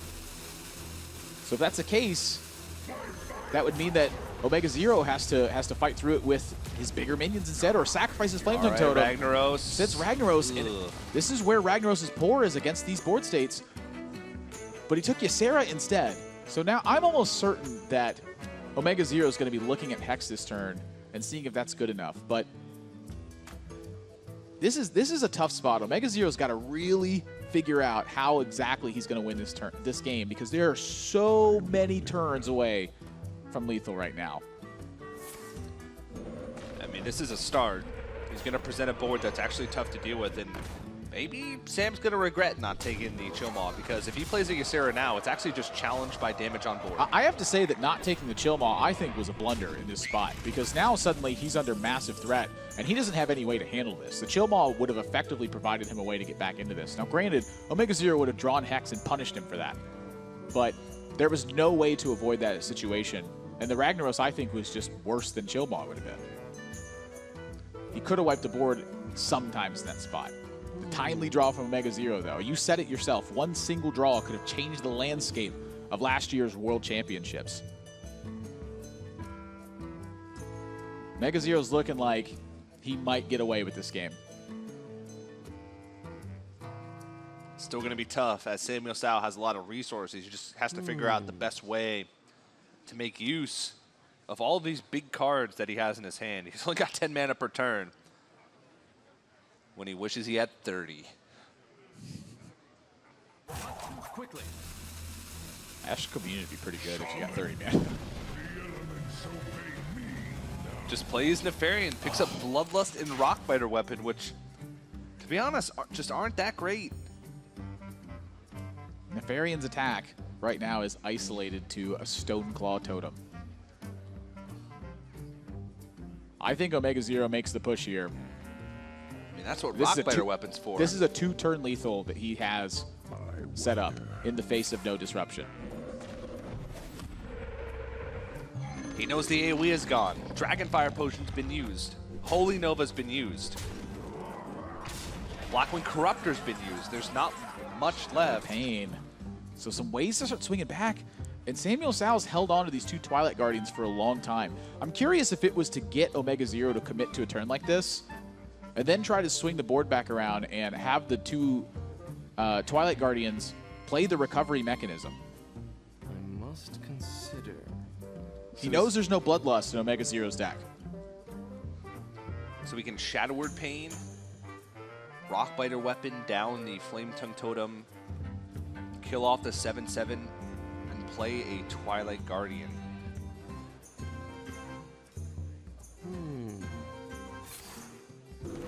That's a big turn. That'll probably be the safest way for him to try to stabilize. He could even fit in a hero power if that's going to be the case, to bring himself back up to 10, which 10 health with not that much power being presented on the board is actually a pretty good amount. Wow. And now OmegaZero needs a really impactful draw. It actually just heals Nefarian. That doesn't really play around anything. Maelstrom Portal would deal 3 damage right now. Lightning Storm deals enough damage. OmegaZero has some really strong draws left. Azure Drake is definitely one of them. Lightning Bolt gets through this Twilight Guardian. I'm looking at Lightning Bolt, Jade Lightning, and Lightning Storm. Let's see what the and draw's even gonna Maelstrom be. Portal being big. Jade Spirit actually presents Still a pretty big as well. But OmegaZero, I think, is likely to draw a card here before he makes this decision. Yeah. Another Jade Spirit is pretty big. This is a lot of damage that OmegaZero is going to threaten here. And SamuelTsao's got next to nothing left that's impacting the board immediately. This is a problem for SamuelTsao. How did this game get to this position?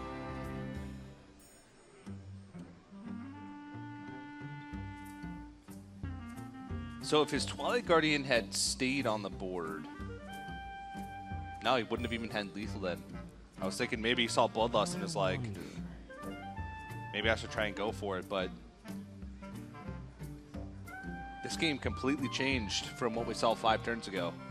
I thought this game was going to be hard for SamuelTsao to lose, but just a couple micro decisions. Well, and a couple key draws for Omega. There's a big Twilight Drake that's coming up. Wish to live forever. You wish to live forever. Can SamuelTsao just go face? Quickly. SamuelTsao just handed that Twilight Guardian a basket and filled it full of eggs. I think he's got a trade here. Oh my gosh, this is tough. With Bloodlust in hand, I think you definitely take the trade. He's going to go face. Whoa! And he says OmegaZero, handle it and handle it now. 3 spell power. Does OmegaZero have enough damage to push through this? That looks like it to me. That's 3 from the Maelstrom Portal, 9 on board, and then 8 from the attack on Jade Golem. OmegaZero is going to win this game. Wow. Wow. I can't believe this, Admirable. I can't believe it. Patient play from OmegaZero at every step of the way, taking the right trades, pushing damage at the right time. SamuelTsao at the very end doesn't take the trade on the 8/8 Jade Golem. Instead, he set up for lethal, but with Bloodlust in hand, he's got maybe some extra turns to get the damage done. There's so much different stuff that could happen to that one. Oh, my goodness. Well, let's go ahead and take a look at highlight, one of the turns that we had in this game from that past game. Yeah, so freeze the board right after this discovery comes up. So take a look at now where this Chill Maw could come into hand. And when you see OmegaZero's board afterwards, there's actually no way he gets through this with just what he has currently in play. He'd have to draw Hex in this one. So if we go ahead and roll through it, SamuelTsao decides Ysera is the pick here. The way this game has been panning out, if SamuelTsao just continues to restrict the board, he's almost certainly got it in the bag. This Ysera never got played over the course of this game. Chillmaw could have forced the Hex, then maybe Ragnaros could have had a cleanup on the board. Instead, he chose Ysera, went with Ragnaros this turn. It didn't pay off, and the Hex on the Ragnaros was simply enough to turn around. Even if he took the Chillmaw there, played the Ragnaros first, and then the Chillmaw to follow up afterwards, he'd have been able to stabilize, I think. But that Ysera... That was a greedy choice. Did nothing. Yeah. Still in his hand at the end of the game as OmegaZero dealt the final points of damage. I felt like there was a lot of small decisions in that game that SamuelTsao made that changed the course. The heal onto his Nefarian instead of his face. And then the attack to face instead of the attack into the 8/8 Jade. I mean, those things ended up being pretty huge because every point of damage matters. He had enough cards to sit there and try and fight the board battle, heal up every turn, force OmegaZero to have perfect draws for the rest of the game. I don't even think Maelstrom Portal was the perfect draw. Lightning Storm would have done it in that situation. Second Hex would have done it in that situation. There was actually a lot of things that he could have drawn to get himself out. Now, as we roll into this game, no, there is no patches. That is correct. There is a Pirate that hit the board. It's not in OmegaZero's hand. It's not in his deck. He is not running patches in his build. He's running a very straightforward Miracle Rogue build. 2 copies of everything in his deck except for Leroy Jenkins, Burgley Bully, Edwin Van Cleef, and Blood Mage Thalnos. Outside of that, it is straightforward Questing Adventurer Miracle Rogue. In this matchup, he's got to take the early game in some fashion, one way or another. The second step he has to accomplish is he's got to find a way to draw cards and then get a damage source protected. It's a little bit of a problem at times because SamuelTsao has such health-efficient minions. It's not the easiest way for OmegaZero to chew through this stuff. So he's got some good tools right now, but he's missing a piece or two if he wants to get this job done. So he goes with Bran here over the Blackwing Technician. Doesn't put as much power on the board, but it threatens a few things. Notably, 2-drop plus 1-drop, which would be Nether Spud Historian for 2 draws, plus a 2/5 Twilight Whelp instead of a 2/3 Twilight Whelp. And it also threatens a Blackwing Technician that all of a sudden is a 4/6 instead of a 3/5. And OmegaZero is going to have to use a lot of resources if he wants to answer this brand. And in a way, it's not even answering it fully because he would have to just sap it or Shadow Fiend prep sap it. And just sapping it, you didn't have a way to deal with it that turn. Probably just replay it. Yeah. Well, if the Shadow Fiend's on board, that does threaten it at least. Yeah. So that's a lot of resources. After this turn, if he goes with that play, he'd be left with just a Conceal and a Cold Blood. I think he realizes this and says, you know what? I'm getting in some damage. Well, this is a protected damage source right now. If you look at SamuelTsao's priest list, Shadow Word Death is the only thing in his deck that will kill this right now. It's already gotten value, and now there's nothing there. So now OmegaZero knows that unless SamuelTsao 4-went playing Shadow Word Death here, that the next way for him to kill it is Holy Nova, Blackwing Corruptor. Twilight Guardian can get pushed through by the 5/1 plus OmegaZero's Dagger here.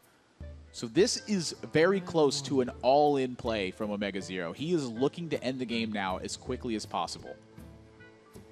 His next turn is going to tell us a lot because SamuelTsao is a 1/3 on board, which that Swashbuckler is challenged by. So OmegaZero, if he goes for something like Shadow Fiend Conceal, this game just got real. And with Azure Drake picked up, I actually think that may not be a terrible choice. That's exactly what it's going to do. Azure Drake was one of his best draws at the moment. And Shadow Fiend kind of generating a coin here as well, because his next draw, at least his next draw, is going to be reduced. And also Azure Drake is going to draw him a card as well, so actually draws him 2 coins. Yeah, no, not really much play for SamuelTsao here. It's play the taunt and go ahead. 5 mana Gadazan Auctioneer. Oh my gosh. Does that bring me back? Oh my goodness. OmegaZero's next turn is nuts.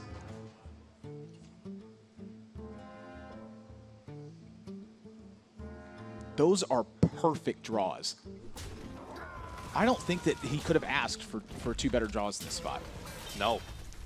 Especially reduced from the Shadow Fiend. Wow, this is really surprising here. So OmegaZero wants to take a trade here to prevent Blackwing Corruptor from getting full value. Both of these minions are pretty threatening. Forcing SamuelTsao, if he has Blackwing Corruptor, to make the choice between the two. Okay, I like it. If he attacks the 1-3 there, he was thinking about attacking the 1-3 to make the trades awkward as well for SamuelTsao, but Holy Nova then would have swept up his board in that spot. So, but this Gadgetzan Auctioneer plus Eviscerate will deal with the Blackwing Technician, and then he's going to have 2 4/4s on board, which are going to be really hard to answer. One of those 4/4s draws a card every time he plays a spell. I got the best deals anywhere. He's going to just gauge to see if he can pick up another spell first. He knows that there's not really a way besides Dragonfire Potion that's going to punish it, and he does pick up another Eviscerate. this is very wisely sequenced here for OmegaZero to not use the preparation first. He's got 2 copies of Phantom Knives. He's got the 2nd copy of a 2-cost Eviscerate. Those are the only spells that were playable that would have put him in a position like that. He's down to 12, and Sam has no way to deal with either of these minions. No this turn. Dragonfire Potion. SamuelTsao is going to lose this game. He might even just die next turn. 7 mana. There's 1 Cold Blood That's left enough. and 1 Leroy in terms of from-hand damage from OmegaZero at this point. Swashbuckler can pick up, But he's set up to draw Something. a ton of cards. could also just build up a big questing, hide it behind a conceal, and then make it out of reach of Dragonfire Potion. A 6/6 in a single turn is definitely not unreasonable. Someone injured? So SamuelTsao is just going to load up the board and say, I hope that you don't have enough. Well, that's almost enough. He needs a single point of damage. It's actually going to be hard because he won't be able to fit in a dagger up, actually. But now, whatever damage he deals is going to be that much more impactful now that he's picked up Leroy Jenkins. So he's gonna play for Questing Adventurer getting outside the range of Dragonfire Potion and just being too big for SamuelTsao to handle at this point. Swashbuckler could have provided some small things to get the job done, but OmegaZero much more interested in keeping his board safe around this. And why is he using the... Is that an Auctioneer that's attacking rather than the Azure Drake? Because he's got a Conceal in hand. And I'd really like to see him protected from Holy Nova and the like. I would too. Yeah, yeah. That was a little curious. I was going to give you a really funny look if that Auctioneer attacks. What? Is he trying to bait? Oh, he's trying to bait SamuelTsao into Holy Nova, isn't he? Ah, that's really smart. Well, I think if he Holy Novas, he's dead. So he wants him dead to Holy anyway. Nova here. So he's like, yeah, here, take it. If he that's Dragonfire clever. Potions, he's not dead on the board, so maybe he just wants the higher health minion. I mean, there's a few reasons for it, but really, in the end, it doesn't matter. Because I just don't see a way out for SamuelTsao, and OmegaZero will tie up this series. And despite a crazy start in the match from SamuelTsao going up 3-0, we're going to game number 7, OmegaZero. Can he complete the reverse sweep? This is just unreal. OmegaZero is doing to SamuelTsao what Pavel did to OmegaZero. He learned. He adapted. And then he adapted again.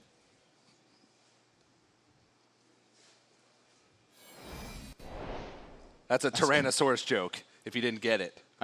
This is just crazy that he's brought it to this point.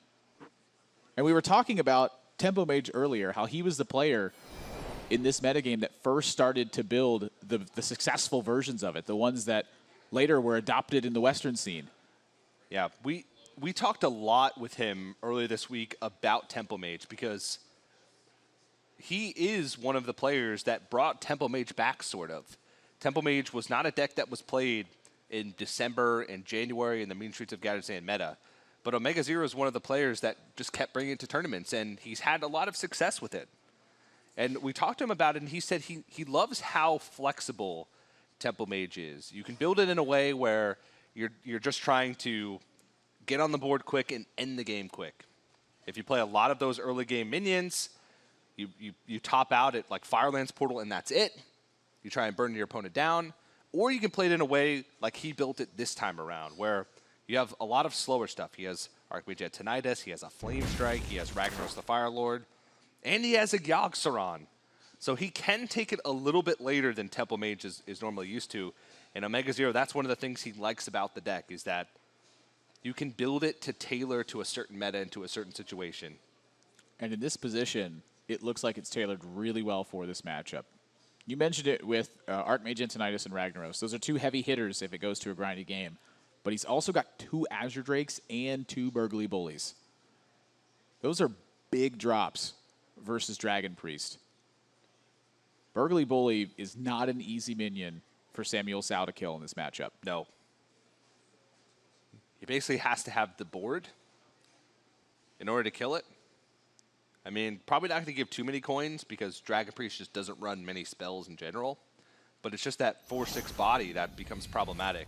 The other thing to consider, too, here, though, is that SamuelTsao's deck in general is going to operate fairly well versus OmegaZero. He's got a lot of health-efficient minions that keep pressure on the board, trying to eliminate minions at every step of the way. And almost all of OmegaZero's removal, in some way or another, is limited by the amount of damage it deals. It's not like a Warlock deck where they have Blast Crystal Potions and Siphon Souls. He's got Frost Bolts and Fire Bolts. Or Frost Bolts and Fireballs, rather. So every single time he's able to get ahead with a minion, that's a really important facet for OmegaZero because that will allow him to trade his way up the curve.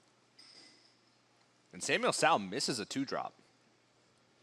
And that's a bad thing for him. His turn 2 play is pass. Curious if OmegaZero is going to use a burn spell here and start pushing damage, or if he's just going to take his trade, because this particular turn for OmegaZero is going to spell out his game plan for quite a while. If he expends that Frostbolt, he's committing to damage. If he doesn't spend that Frostbolt, maybe he gets more value out of the Mana Worm in terms of actual card economy. That's an interesting play that he made very quickly. My work is paramount. Leave me alone.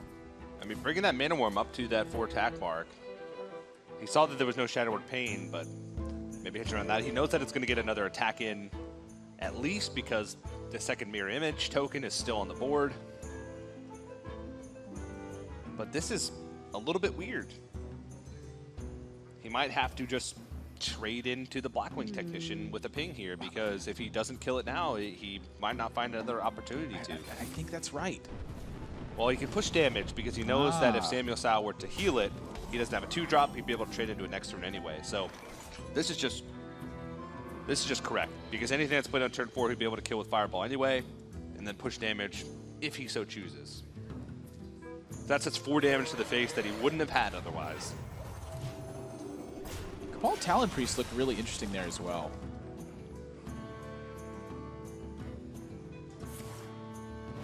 It's a curious turn. But he squeezed 4 more damage out of this Mana Worm. Kudos to OmegaZero. That was just a good play. Yeah, but SamuelTsao, despite missing turn 2, he is... Actually, he is. There's no other dragon in the hand. He can't activate Blackwing, or, sorry, Draconid Operative. That's one of the reasons I was curious if Cabal Talon Priest was better in that situation. It would have given him a 3/7 Technician plus the 3/4 in play. So the Fireball isn't operating well versus either of them, and he's still safe from Forgotten Torch in that spot. And OmegaZero does have a pretty clean way to answer this brand. Now, he doesn't get any development out of it. But that's not what he's looking for right now either. He's looking to just scale into this Yogg-Saron, be slightly behind on board, and have that provide so much value that it turns the game around. I mean, this is like the common game plan we saw from Tempo Mage before this card was changed. Scale into Yogg-Saron. How long has it been since we've heard that phrase used?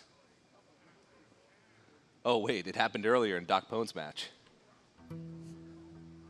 How long before that has it been since we heard that term used?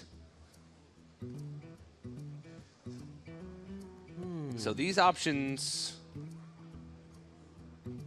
Arcane Intellect or Flame Strike were the ones that stood out to me. Flame Strike is going to help him answer many of the minions in OmegaZero's list. Not the big stuff, but Azure Drake gets swept up, Sorcerer's Apprentice, Mana Worms, pretty much all the minions left remaining in his deck besides Archmage Antonidas, Burgly Blues, and Ragnaros. So just trying to find support for the minions that he already has. That's not a good one. And that's actually one of the only minions in OmegaZero's deck that won't benefit him whatsoever in this spot. He's got a single copy of Babbling Book. Every other minion outside of Barnes has some sort of effect attached to it. It could have picked up Ragnaros the Fire Lord. Archmage Antonidas would have allowed him to get another Fireball because he has Arcane Missiles in his hand. Deathwing could be used as an insurance policy here for Yogg-Saron. I mean, SamuelTsao knows Yogg-Saron's in the deck. So the question is, when does that actually come into play in this matchup? Is that something SamuelTsao can afford to fear? He currently has two answers to it, with Flame Strike and with Shadow Word Death. So I think he's in the business of fighting for the board a little bit harder, trying to make OmegaZero's job that much tougher in the coming turns. And it really is going to be tough because this is... He kept the board clean for as long as he could, but this is starting to get scary. Picks a Flame Waker, which can help him fight back, but... It's only 7 missiles. Yeah. With Arcane Intellect and Arcane Missiles. This is one of the reasons why Dragon Priest is really effective against Tempo Mage, is because all of these missile effects don't do well against a board full of high health minions. And he's going to go for it anyway, just to try and clear some of this off the board, set up for a better Firelands portal, get more spells out of his hand, so that way if he has to use Yogg-Saron right on turn 10, he's got more in the bank to do it with.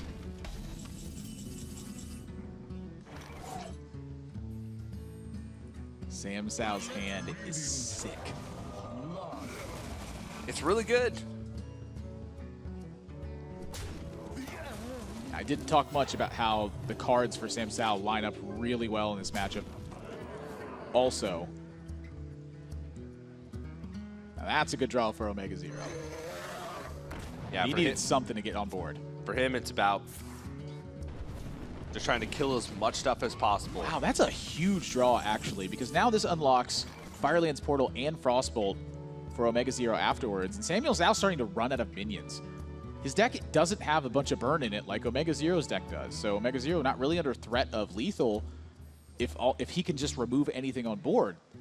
That Roaring Torch may have completely changed the game. Does this go back to the choice from SamuelTsao to choose Flame Strike over Arcane Intellect?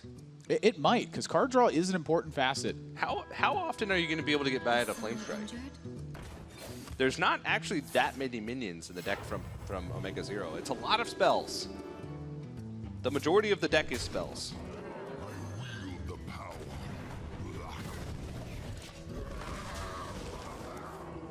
And here we'll get a glimpse into whether or not OmegaZero is more concerned with power on board or more concerned with card draw from SamuelTsao.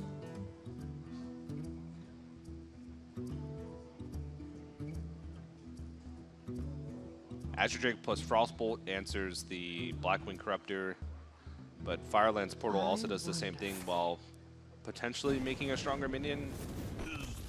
And a 5/5 is a stronger minion, does present a target for Shadow Word Death, but that might be okay for OmegaZero because he does still have very important minions left in his deck that are above that 5 spell threshold, including Archmage Antonidas and Ragnaros the Fire Lord. And it looks like SamTsao is going to make a push this turn. With that Twilight Guardian and the Blackwing Corruptor, he's got a lot of damage. He saw the Flame Strike was in deck. He's not going to use Shadow Word Death. He wants to save that for the potential Yogg-Saron. So he's setting up the board to be devastating against OmegaZero. So how much time does OmegaZero have? This is a 10-spell Yogg-Saron currently. Can he afford to wait and make it bigger? He's going for it now. He needs some big stuff.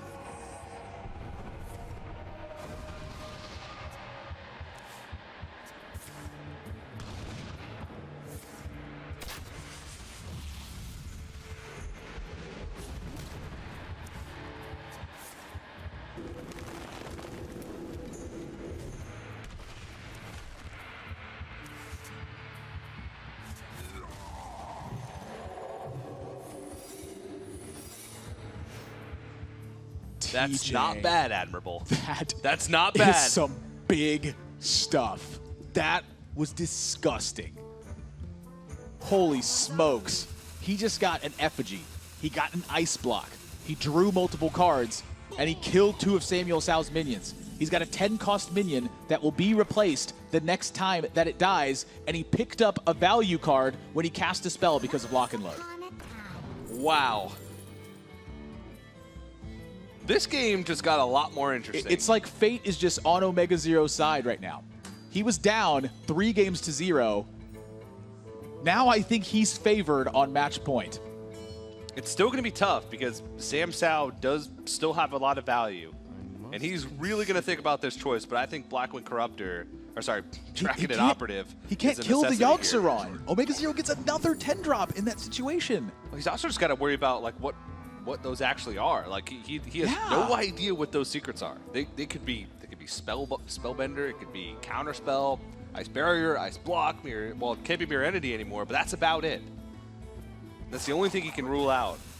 And these minions may not be the best. He can take Arcane Blast to try and like get a cheap spell to play around Counterspell or Spellbinder. But Blood Mage Thanos is going to be the pickup. Maybe let him get further into the deck, but he's just going to leave up. Not even attack. Spearing Vaporize from the attack. He wants to have the Netherspite Historian get the job done. OmegaZero is going to win this game, I think.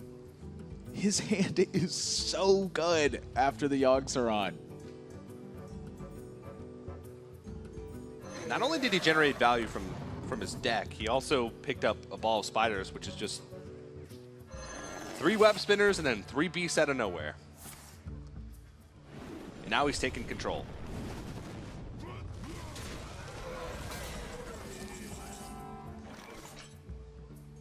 He's still worried about what this secret could be. So SamuelTsao does have an interesting way to play around the secret at this point with Shadow Word Pain.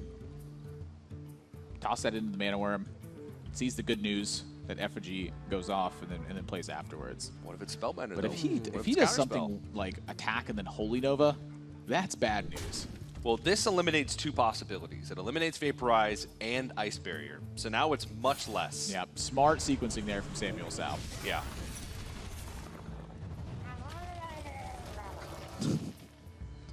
And Flame Strike will allow him to sort of reset everything. But again, he's running low on minions. And Burgly Bully looks pretty darn sick here. Yes, it does. Is that an Arcane Now, here's Intellect? the thing. I'm curious if OmegaZero even wants to draw any more cards. Down to 8 in his deck, Fatigue is still a very real possibility in this matchup. There is no Emperor Thaurissan in his deck, so there's not a chance he's getting a gigantic Archmage Antonidas turn. It's fairly honest. But if he's drawing, that means he feels like he's got enough stuff to end the game before it gets to that point. And I think he does. With Archmage Antonidas and a few cheap spells, plus Aragnos the Fire Lord to back it up, there's a limited amount of removal left in the deck for SamuelTsao. And he doesn't have a way to deal with this Burgly Bully outside of spell usage, which will give a coin, which is another Fireball from Archmage Antonidas. So OmegaZero knows that Sam is on a clock. 2 Shadow Word Deaths should, in theory, line up with Archmage Antonidas and Ragnaros, but how much damage are they going to deal before they die? The problem is the Burgly Bully. So OmegaZero is going to be able to play Ragnaros the Fire Lord and put SamuelTsao to a test where he's got to kill it first. And every single time that SamuelTsao has to kill something with a spell, that means another Fireball from Archmage Antonidas is going to show up. Is this going to be a Blood Mage Thanos heal and pass? Is that going to be the turn? What can he do? His cards don't do anything. They're bad right now, TJ. I mean, Bookworm at least presents something onto the board. There's not that many low-cost minions that he's going to kill. I think the only thing that Bookworm can hit is Blood Mage Thanos and Sorcerer's Apprentice. I guess Flame Waker. So maybe that's why. But he has Shadow Word Pain, so I think he needs to get this body on the board because he needs to start fighting back. Another cheap spell. And it's time to go. You require my assistance. Yeah, 3 Fireballs, I think, is the threshold here for OmegaZero. And he does have a chance to clear the board. But that is such a low priority for him. He just kind of cares about the fireballs.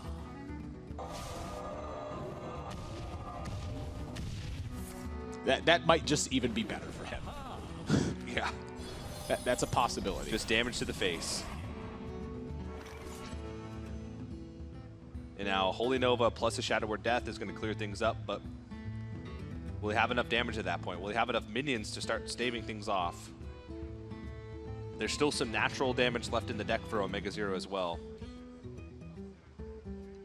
including Flame Waker. With a lot of these spells. Ball of Spires is still available. It does take a lot of sort of board initiative to be able to get that online. I mean, this is still a game. Maybe OmegaZero can even just kill all of the minions that SamuelTsao plays for the rest of the game and win through the value from Ball of Spiders. Well, the problem with that is the 5 cards that he's got left in his deck. So he's got 5 turns to win before fatigue sets in. Yeah. So the ice block is largely irrelevant in that instance. Anytime SamuelTsao can pop the ice block, it'll mean that OmegaZero is often losing to fatigue in that spot anyway. Burgly Bully. And then he can coin the Ball of Spiders. Nope, it's Ragnaros. I don't know about that one. Yeah, I'm not. Honestly, I'm not sure about the sequence in general because I feel like he could have forced spells from SamuelTsao and just had more coins on the follow-up for Archmage Antonidas. But he has sequenced this very aggressively, looking to close the game. Now suddenly it looks like SamuelTsao, he may not be able to actually take control, but he can force a lot of the resources that OmegaZero invested into, and that means there's 4 cards left in OmegaZero's deck to get the job done. I mean, let's take a step back and look at the pan out here. SamuelTsao really doesn't have resources to play around Flame Strike effectively, which he knows is still a card, and he knows that it's very likely at this stage that he has it in his hand. Because he only has 4 cards left. There's only going to be 3 left in his deck after this game is done, and he knows that that is a card that's in OmegaZero's deck. And all of the minions in his hand right now are vulnerable to Flame Strike. It's all under 4 health. Blackwood Technician is 5 with the Dragon, but then you're at 10 mana, so a ping is always a possibility. So, I mean, he's going to try and load up here, and I think he's got to play this one a little bit safe. 2 minions is going to be the threshold. This is the first time we've seen SamuelTsao do anything but sit up straight. Yeah. Now he's starting to feel the pressure of the situation. I mean, I imagine that's about the most emotion he's going to show whatsoever. Yeah. They're both in the exact same position. Well, not anymore, but... This is a stressful game. This is game number 7. It is only the first match of the tournament for these guys, and they're already being put in such a tough situation. This is going to be one of those matches where if you lose, you're going to watch every single game to see what you did wrong. And now Flame Strike comes out, so that's going to be the go-ahead for SamuelTsao to start loading up on the board, I feel. Oh my. That's a good draw. That's a really good draw. Yeah.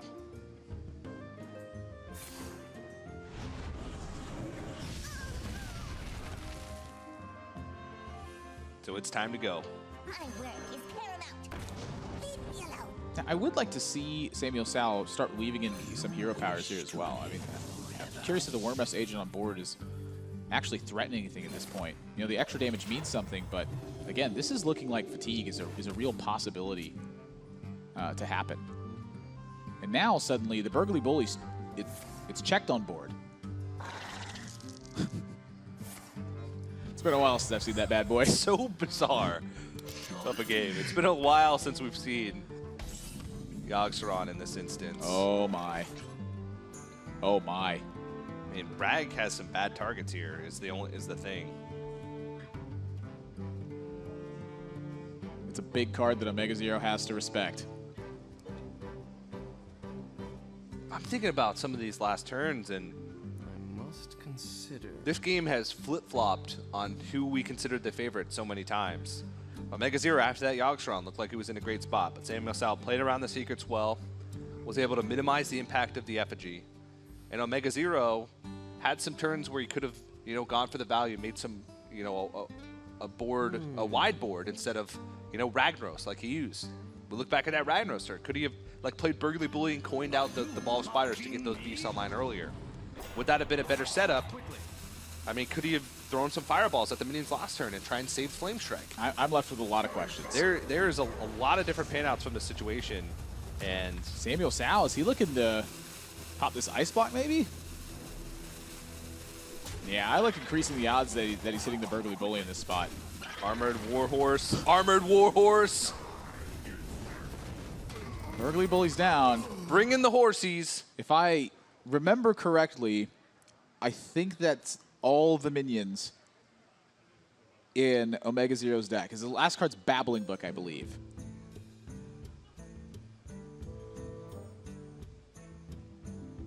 It's really hard to win a joust when your last card is a 1-cost minion. So probably not charging with those.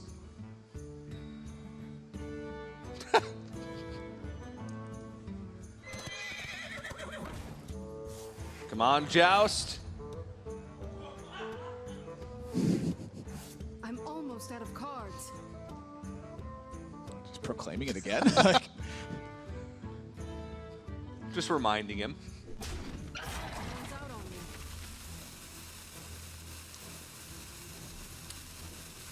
This is not going to do it. No. OmegaZero, he doesn't have the damage left to close. He can't play Blood Mage Thalnos because that's just going to get him deeper into his deck, and he's going to go further into Fatigue. I mean, at this point, he's going to try and set up a pretty wide board and say, you know what, I hope you don't hit face, but he's going to take 8. There it is again. I think that could be the only minion left for SamuelTsao. He's got a Dragonfire Potion left in the deck. 3 times. SamuelTsao's going to win. Is someone injured? If he just kills all of OmegaZero's stuff, he wins. He could go for the heal here and try and find Dragonfire Potion, which I believe is one of the 3 cards that's left in his deck.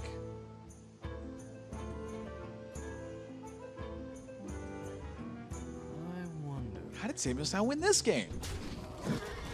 This is exactly what I asked the last one. What an insane series. Now jacking it Give off. him that Babbling Book. Give him that Babbling Book. I like how it still like gives you the choice. Like, And counterspell. I mean, not that it really mattered too much in the series because I just don't think OmegaZero would have enough damage or enough of anything really. Wow. Goes 4 to the face. For 4. What can Babbling Book pick up? I don't know. It's going to have to be the best Babbling Book of all time, though. And I'm pretty sure Pavel's got the record for that right now, so that's not going to do it. OmegaZero is going to fall in game number 7 versus SamuelTsao. There's motions to go through, but boy, let me tell you what, it's not happening. Yeah, if these have perfect juggles, maybe he can try and isolate the 2-2 and the 3-4 so he can't push the 4 damage through. But with those, he is just dead. The mirror image gets run over, and that's it. SamuelTsao, game number 7.